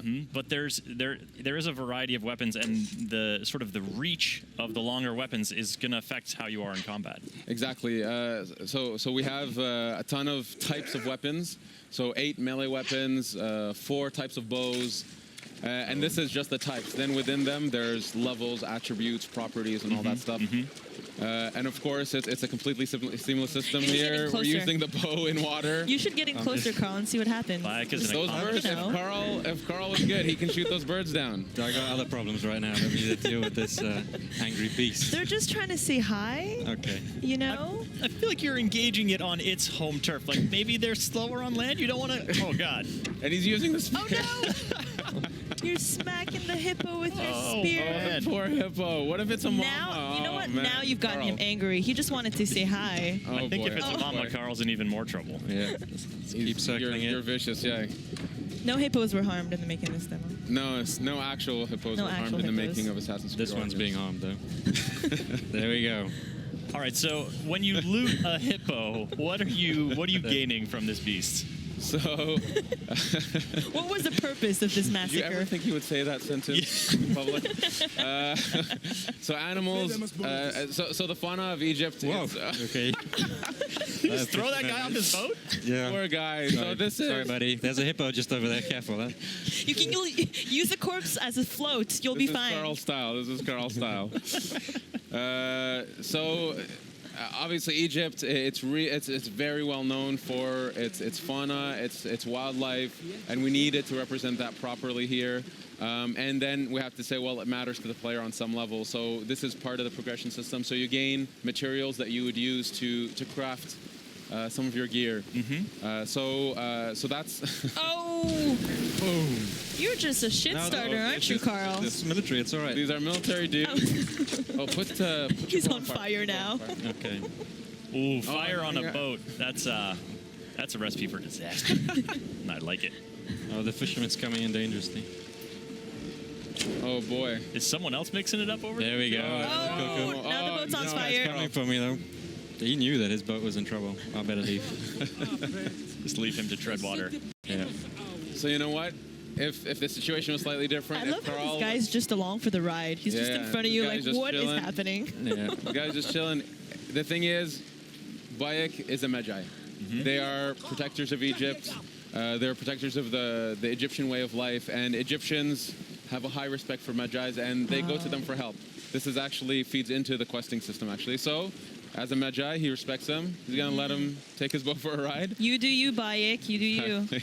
Set boats on fire. I like it, too, because he's not like... Obviously, the boat's important to that dude. Like, it's probably his livelihood. He's like, look, man, you can take this wherever you want, but I need it when you're done. Yeah, just be sure you bring it back in one piece. For a bit. He'll even wait a bit. Eventually, he'll leave, but he'll wait a bit for now. He's watching me carefully. So courteous. Like, so hey, courteous. in case you need a getaway vehicle, I'm here, bro. Exactly. So here, this is another military camp, but this one's slightly different. This one's a wharf. Here, what we wanted to show is just what it's like to take on enemies that are much higher level. So here we'll see some guards. So there's some in the front gate there. So level 25, you see that the badge is red, which is kind of telling the player, yes, you can try. You can try. Try your best. You can try. Run at him. Give it a shot. But it's going to be a very difficult fight because you're not at their level just yet. Eventually, by going through quests, by completing locations in the world, you will level up enough. So I would recommend just trying. Carl, what's your plan here? Are you going to take on this challenge? This guy's. Oh, he looks vulnerable. So let's try a headshot. He's alone. Let's try a headshot. See how much damage it does. Oh goodness, it's not going to do a lot. He's going to swat a fly. Yeah, he is. Oh, he is no. tough. Yeah, no. Just a little scratch. Yeah. Get up on him. All right, got the spear. Working it in close quarters. And come on, get him, Carl. Oh boy, here we go. I believe in you, Carl.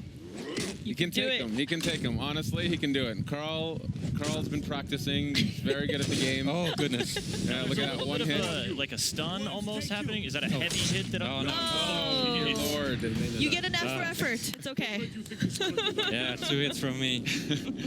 Okay. So look, the game is live. This is, this is real gameplay. Exactly. Yeah, we take we take games very seriously in the sense of we want this to be the representation of the game as it is. We want players to see where it is today. So yes, in a demo playthrough, Carl died in front of everybody. Killed. But I've learned my lesson. You don't have to rub it in, Ash. In front of everybody. I've learned my lesson, and I'll just keep moving on. The level 25 is too high. Give them a wide berth now, and so you're coming in. You're sort of leaving the wharf and coming. Oh, hey, buddy. Yeah, so There's Carl our just friend. called for his mount. And does this horse have a name? Yes, or is I it a believe- horse I with no name? I believe this horse is named Amun-Re. Amun-Re. So, He's very but, handsome. Or it's a she. beautiful horse. Yeah. So Senu is our eagle companion. In this case, though, we wanted that mounts was something that the player can actually collect more and more mounts, purchase more and more mounts, and we have many different types of mounts. So there's horses, many types of beautiful horses, but also camels and eventually chariots. Camels. Yeah, and they all have their value, and so you can actually have different types of horses. Senu being the eagle companion that stays with you through the journey. So there we go. So we have this beautiful black horse here. Does the camel Black have stallion. a spit attack? Because I hear they do that. A spit attack, no, but you can rear with the horse. You can rear with the horse. The camel. Get the hooves in there. So we're sort of skirting the shoreline here, and this is, you guys have built, as you were saying in the presentation, this is a country. This is not just one city. So what kind of region are we in? Yeah, actually, before we go in, so here we found Umeria, which is a port village. Actually, maybe I'll ask Carl to go to the map. Sure. You can go to the map just to kind of give a general spacing of the world. So this is the lake that we've seen with Senu. If we keep zooming out, this is the aspect of the demo. The lake is where the demo takes place. Since we were riding a bit north of it earlier, we started around here. Yeah, that's how we unfog the world. By visiting the world, you unfog it. But just to give a breadth of this country that we've built. Oh my goodness. Move around just to show it's. Whoa. Yeah. That's it keeps ginormous. going. It's absolutely massive. Up to Alexandria in the north. Yeah, Alexandria. Nice. There's The the Nile Giza Delta. Desert, the Nile Delta, the Giza Plateau, Memphis, the ancient city of Memphis, and it goes on. Then there's Fayum, Crocodilopolis down in the south. The world. Crocodilopolis. Yes. Real city. I like that place, Thieves Land. What's going on? Does anybody ever go there? Really honest It's people just are like, there. I think no, you don't want to go down. daring players should go there. There's a lot of cool stuff in it for them. So just to give an idea that we, this is a country. Egypt is, it's such a majestic setting, and we've dreamed of going to this place. And so when we started, and we decided we're going to Egypt, we understood that it was going to be, a labor of love. It was going to push us to develop new technologies, to build such a crazy big world. And then to even populate the world with all these people that actually have agendas and purpose. For example, these people over here are being attracted by an event, if Carl would look at it. Oh, God. Oh, my goodness. Oh, Egypt is hard. Egypt, it was a tough harsh life. place. Let's investigate. Priest, what has the boy done to deserve this? This has nothing to do with you. Back away. The boy will get what he deserves. I serve Sobek. I am a slave. Boy, what are you accused of?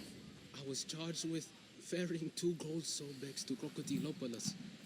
Just out of port, my ship sank by the lighthouse. I almost drowned. The statues were lost. I didn't steal them. Silence! And you, step back, Sahete. Wait, do not threaten me, Neb. I am a Magi. If the boy speaks the truth, I will find your gold Sobeks. If he lies, he is yours to deal with.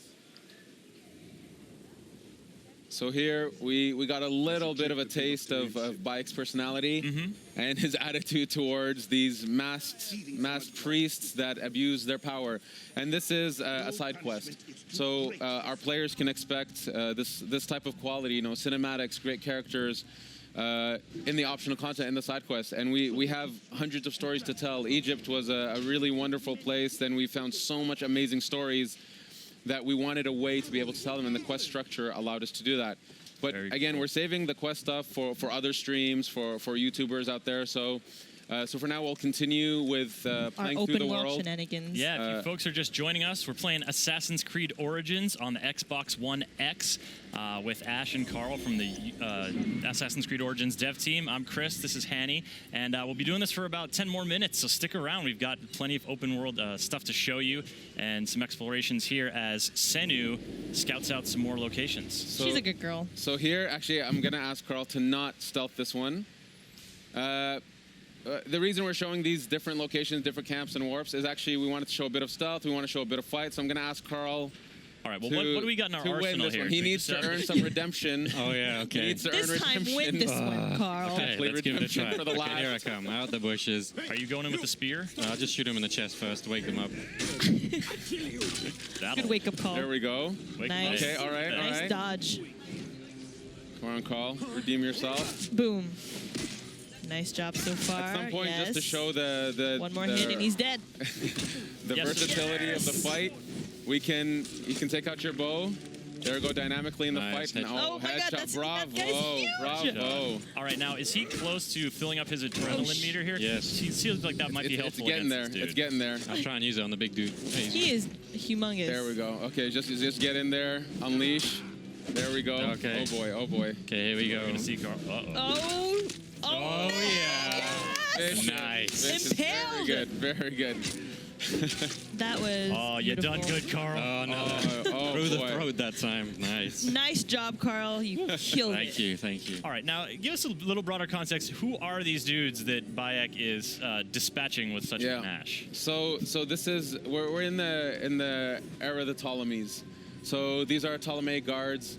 They work for the people that Bayek is going after. And when I say going after, effectively Bayek is unraveling a mystery, and he doesn't know who these characters are that he's after.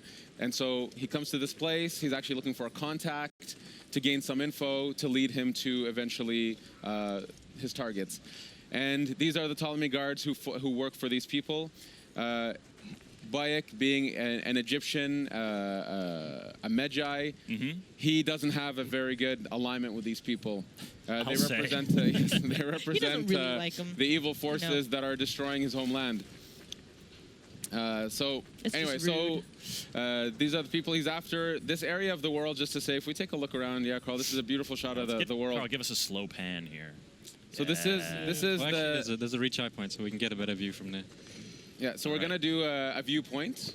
Viewpoint. We'll do Now the viewpoint. Just for a sec, we're seeing, some serious climbing here, a hallmark of the Assassin's Creed franchise, but that rock didn't have any, obvious handholds on it. What's the approach to climbing in Origins? So the climbing, actually, before we synchronize, just to look around. So pretty. So the climbing in Origins, it's so first we've revamped the controls, the fluidity of the character. We've gotten a lot of positive feedback already from the people who've played the build that feel like the assassin is really responsive, listening to them, doing what they want. And we pushed that to the climbing, where we said, you know what, we should be able to climb any surface we want. So we've created a tech for Bayek when he's climbing to be able to put his hands and footholds into crevices and so on any surface, so effectively to be able to climb anywhere. We wanted, as the most seamless experience that we can have. Here you can see the world is absolutely beautiful. See that distance, that top peak in the distance? We could just go there at some point if we wish to. Swimming, by boat, by camel, whatever. And there's secrets up there for us. There's really I cool love stuff. secrets. There's really cool discoveries to find. Here, why don't we synchronize? So here, the world is, kudos to our artists, our engineers, our technical artists. This world is something. Absolutely. And, so synchronizing, historically is sort of a way to learn more about an area, sort of clear the fog from an area. But you mentioned earlier, the fog clears by you just traveling through the area. Yeah, exactly. So we wanted to keep the idea of the viewpoints as an homage to the series. Leap of faith, there it is. There it is. There it is. Maybe we can explore a bit, walk through the area a little bit, just to give a flavor of the village life. Villages are great places to pick up quests, to go to shops, and obviously there are many quests inside villages. These are hubs of content. But anyway, so we're in a red zone right now. So will now show us the fleeing technology. Yeah, I'd recommend fleeing maybe. Or you can fight. He's feeling strong from his last encounter. Yeah. Yep. He's digging that speed. Real confidence. Mixing melee and now we're we're busting out the warrior's bow here. That was a skill we unlocked earlier. Oh yeah. Oh yeah. Good point. Switch to the warrior bow. So the warrior bow, it's effectively our shotgun bow. He shoots 5 arrows at once. There we go. Oh my God, deadly. Bravo. Beautiful. Very efficient. It shoots 5 arrows at once. So when we talk about attributes and properties, you can actually find bows that you can actually have more arrows on them. You can set them on fire by default. So this compound here, it's actually part of a quest. Don't want to ruin the quest for people, but this is somebody's home that's been, let's say, confiscated, and Bayek will eventually have to help those people. Oh, it's a porcupine. That's a lot of arrows, but you can recover. It looks like you're recovering now. Yeah, you can pick up your arrows. And that ranged combat, that focus on sort of, assassins have had ranged weapons in the past before, but with the bows in Origins, you guys are really trying to expand that. Yeah, it's a full-blown third-person shooter on that element. It's we really wanted that the playstyles we push, so range combat, melee, stealth, that this stuff feels authentic, and if you just want to focus on that the game will fully support it and will go deep into that. So we've really pushed ourselves to develop these gameplays. The shooting feels great. The bows feel amazing. And there's a bunch of bows we haven't shown. There's the Predator bow, which is kind of like a sniper. Can we talk about the cat? There's a little Oh my kitty. God, there's a cat! There's a cat! This is such a great way to wrap this up. Like we just saw a cat in ancient Egypt. Come on, In ancient guys, Egypt, and you know what? Cats are very important in ancient Egypt. Can you pet it? So here, look. So see, okay, look. So systemically, as I said, animals really live in this world, and so this cat has, for some reason, an affection towards Bayek. He loves you, or she. Or she's sticking around. Reciprocate. Look at she loves them. She loves them. Carl, As I said, we've put a lot of effort on animals and their needs and what they do in the world. Yeah. I love that she appeared near the end of this stream. This is amazing. Fantastic omen. Yes. Ash, this has been so great, Carl. Thank you for showing off the game. There's a lot more to come this week, but it must be really exciting for you guys. It's been a long journey for us. It's absolutely wonderful to be able to show off the game and have people play it, get their feedback, see their excitement. I'm super, super proud of the team and what we've achieved.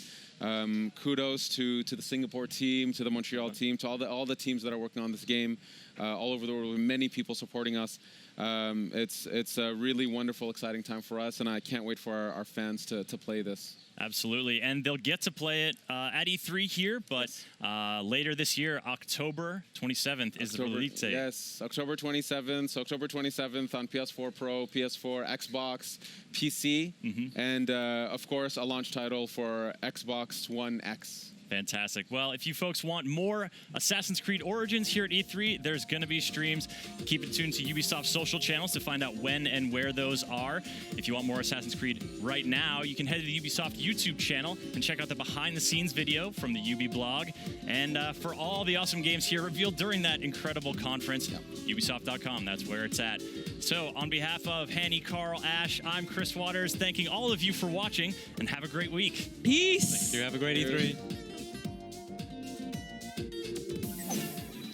We did it, fam! We did it, fam! We did it! Yes! Yes!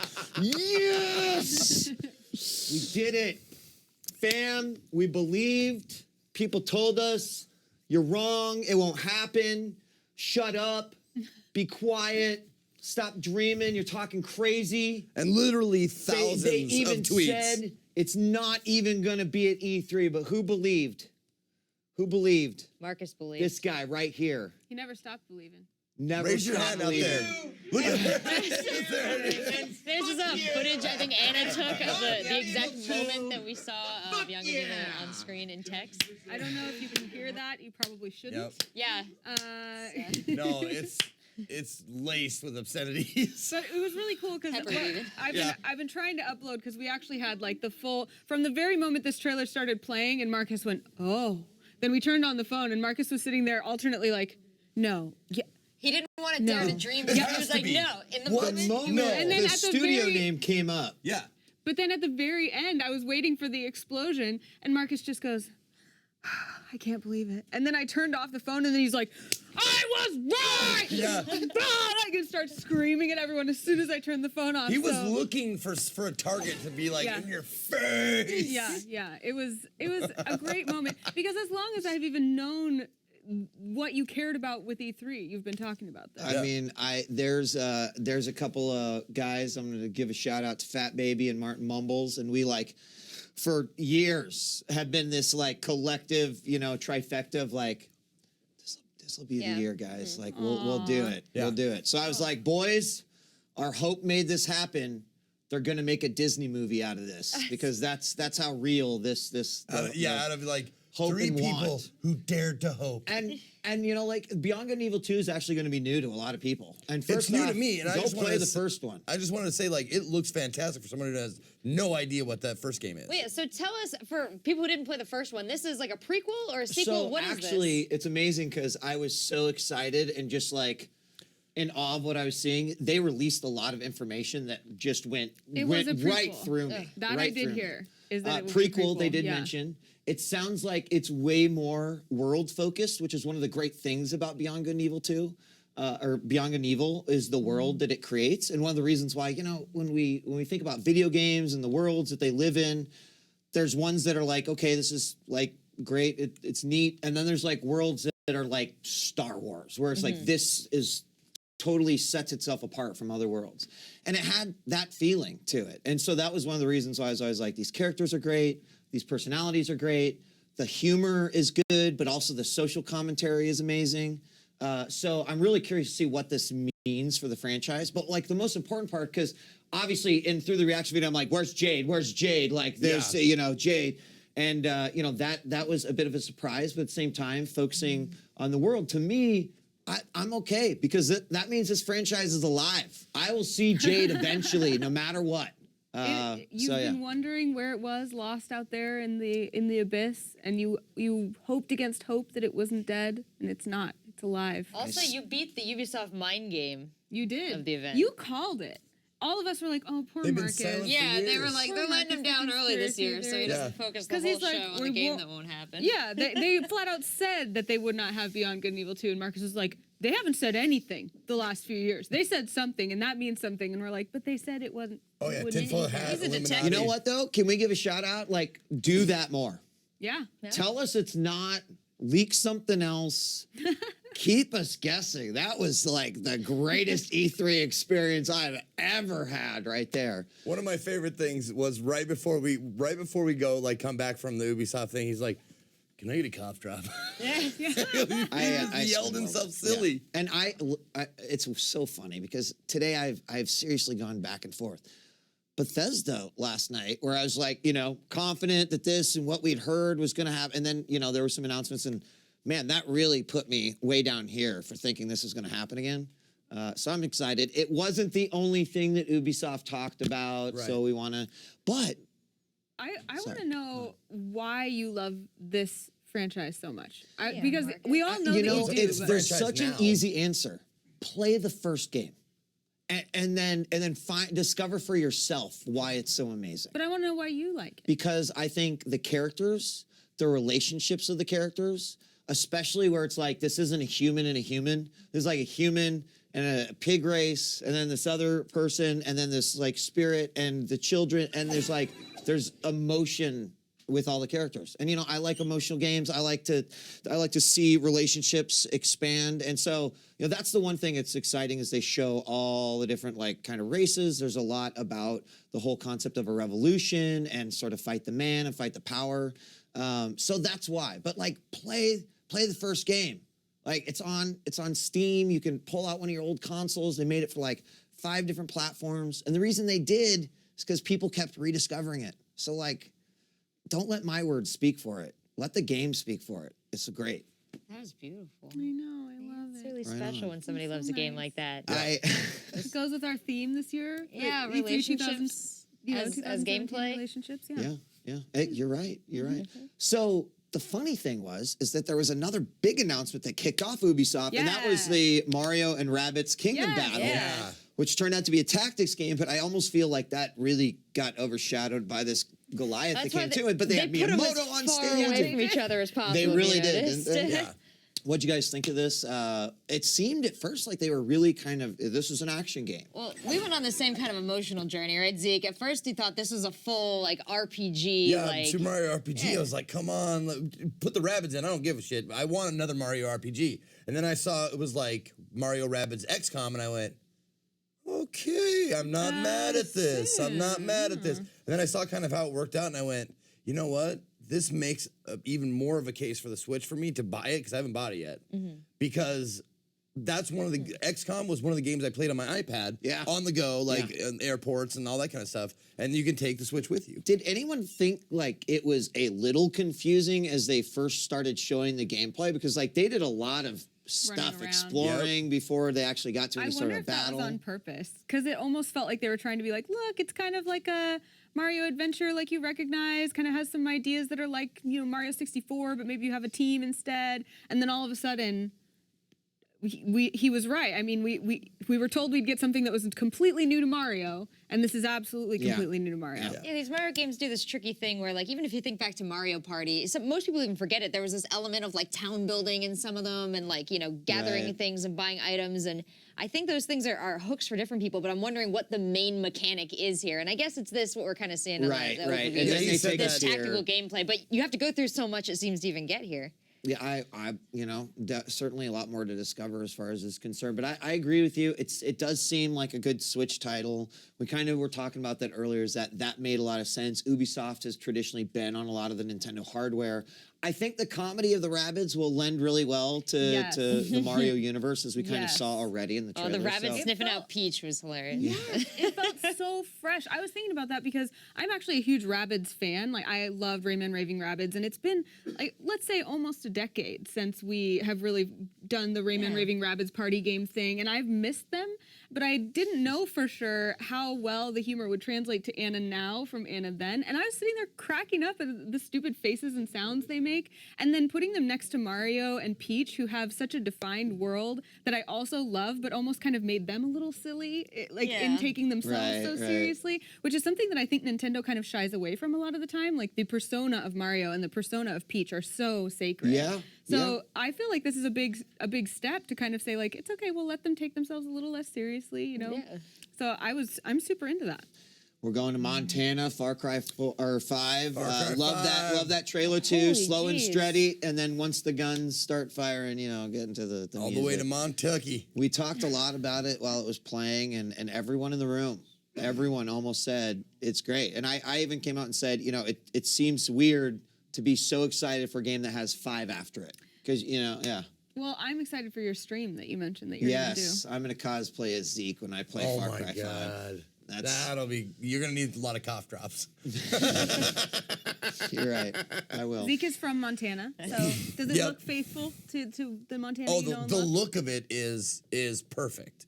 It remains to be seen if they have, like I was saying before the conference, we had the Freeman. So there's a share of like I don't know, out there people that gravitate towards Montana because it's so big and you can get lost, you know. It's like you can go to a town that's far away from everything. And that's what Hope County seems like. And when it said Hope County is a county. It's not a city. It's a county. It's huge.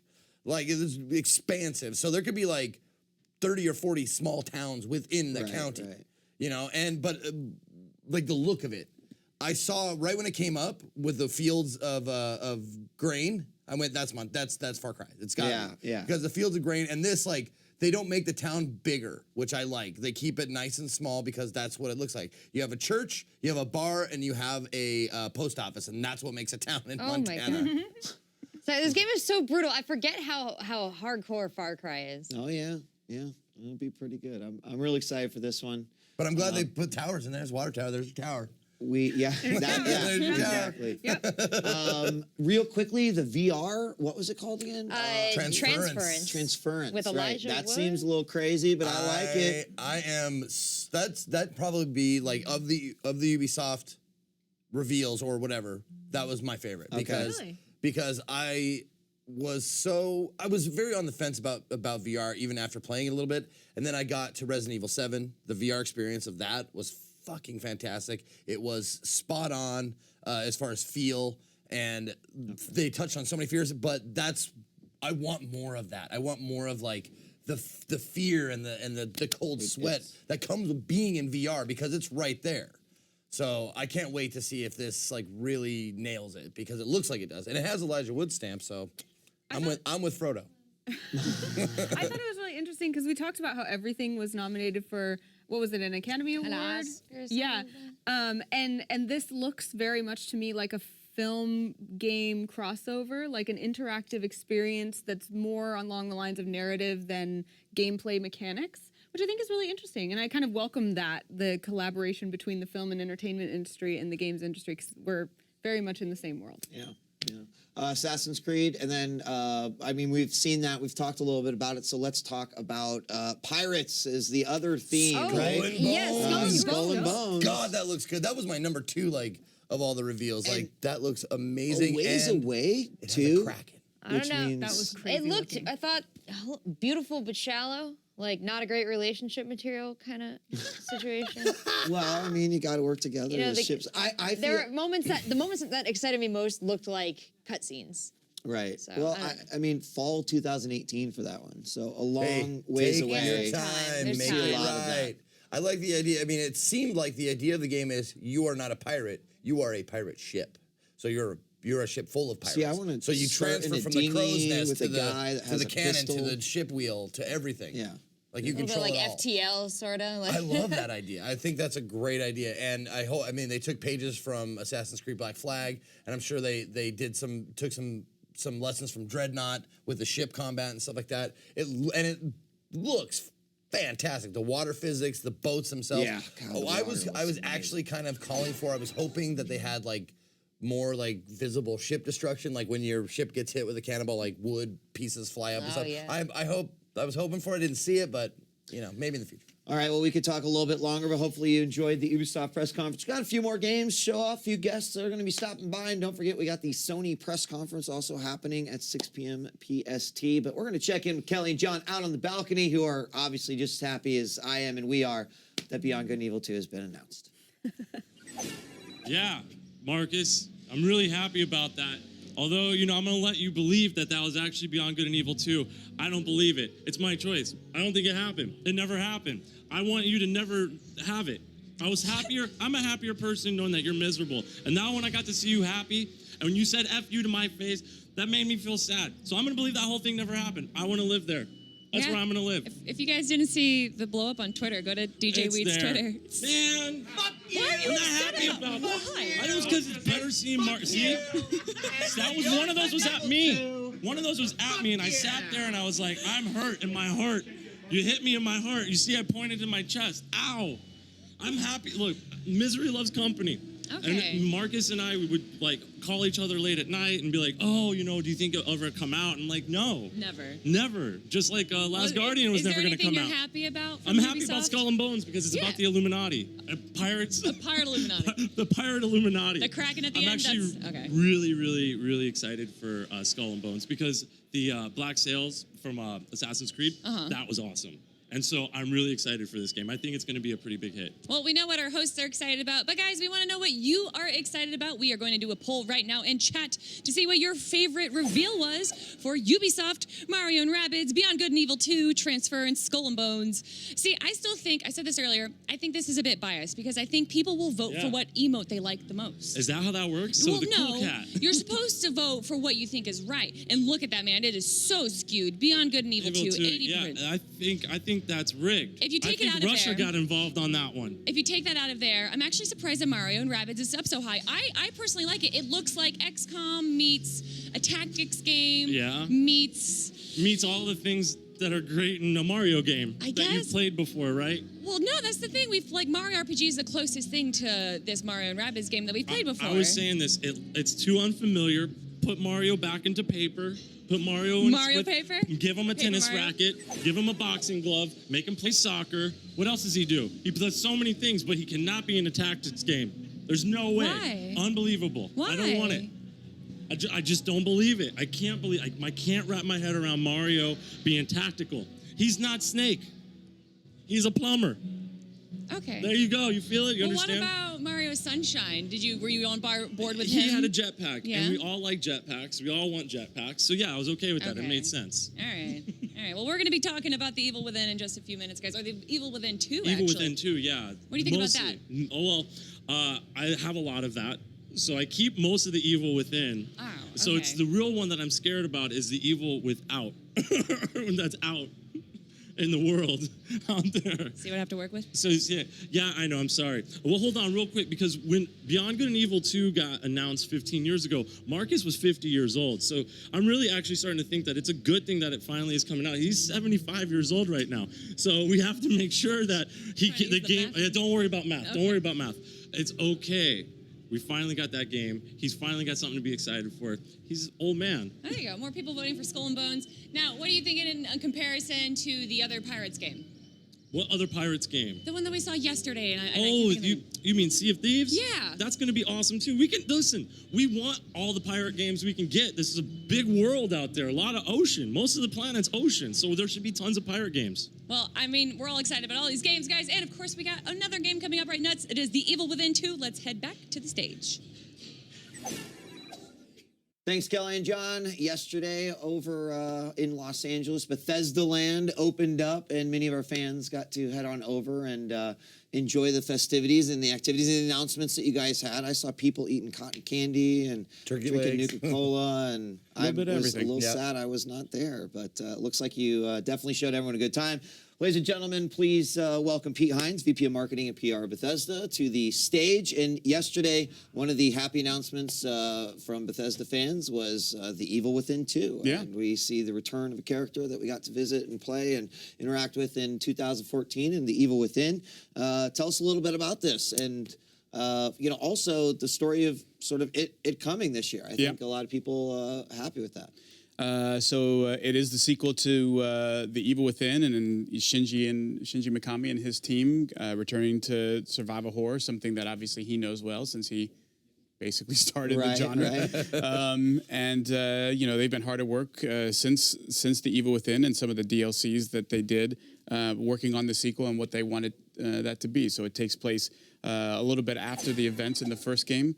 Sebastian's life has basically completely fallen apart after the events of the first Evil Within. Nobody really believes him and sort of his story of what happened at the asylum, and he's kind of lost everything. It picks up with him being contacted by Julie Kidman, who is his partner in the first game, and spoiler alert, unbeknownst to him, is working with kind of the bad guys. She comes back and contacts him and says, hey, the daughter you thought was dead and that you lost a long time ago is actually alive, has been sort of taken by Mobius, which is this nefarious faction, and they are using her to kind of help power this virtual world that they create. And that's really the kickoff for Sebastian kind of getting back into it and trying to sort of get his daughter back and at the same time figure out what the hell these Mobius guys are up to. But it's really a game about you wanting to find your daughter and get back something that you lost and hopefully use that to kind of piece your life back together. One piece, back together to get it going. And, instantly fans noticed and everyone took notice, the obviously the graphics and sort of the overhaul that it's seen.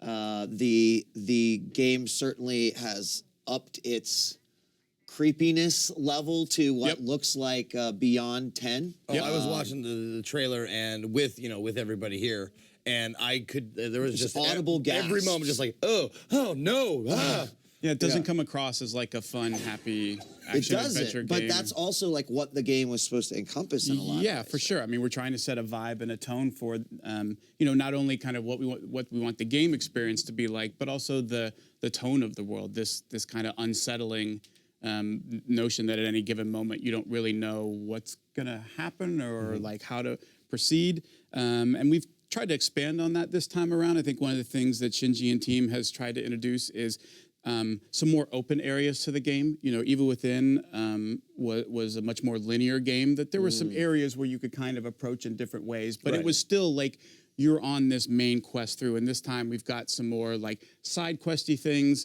which are not necessarily meant to move the story ahead, but because, in sort of in mode of true survival horror, resources are really scarce.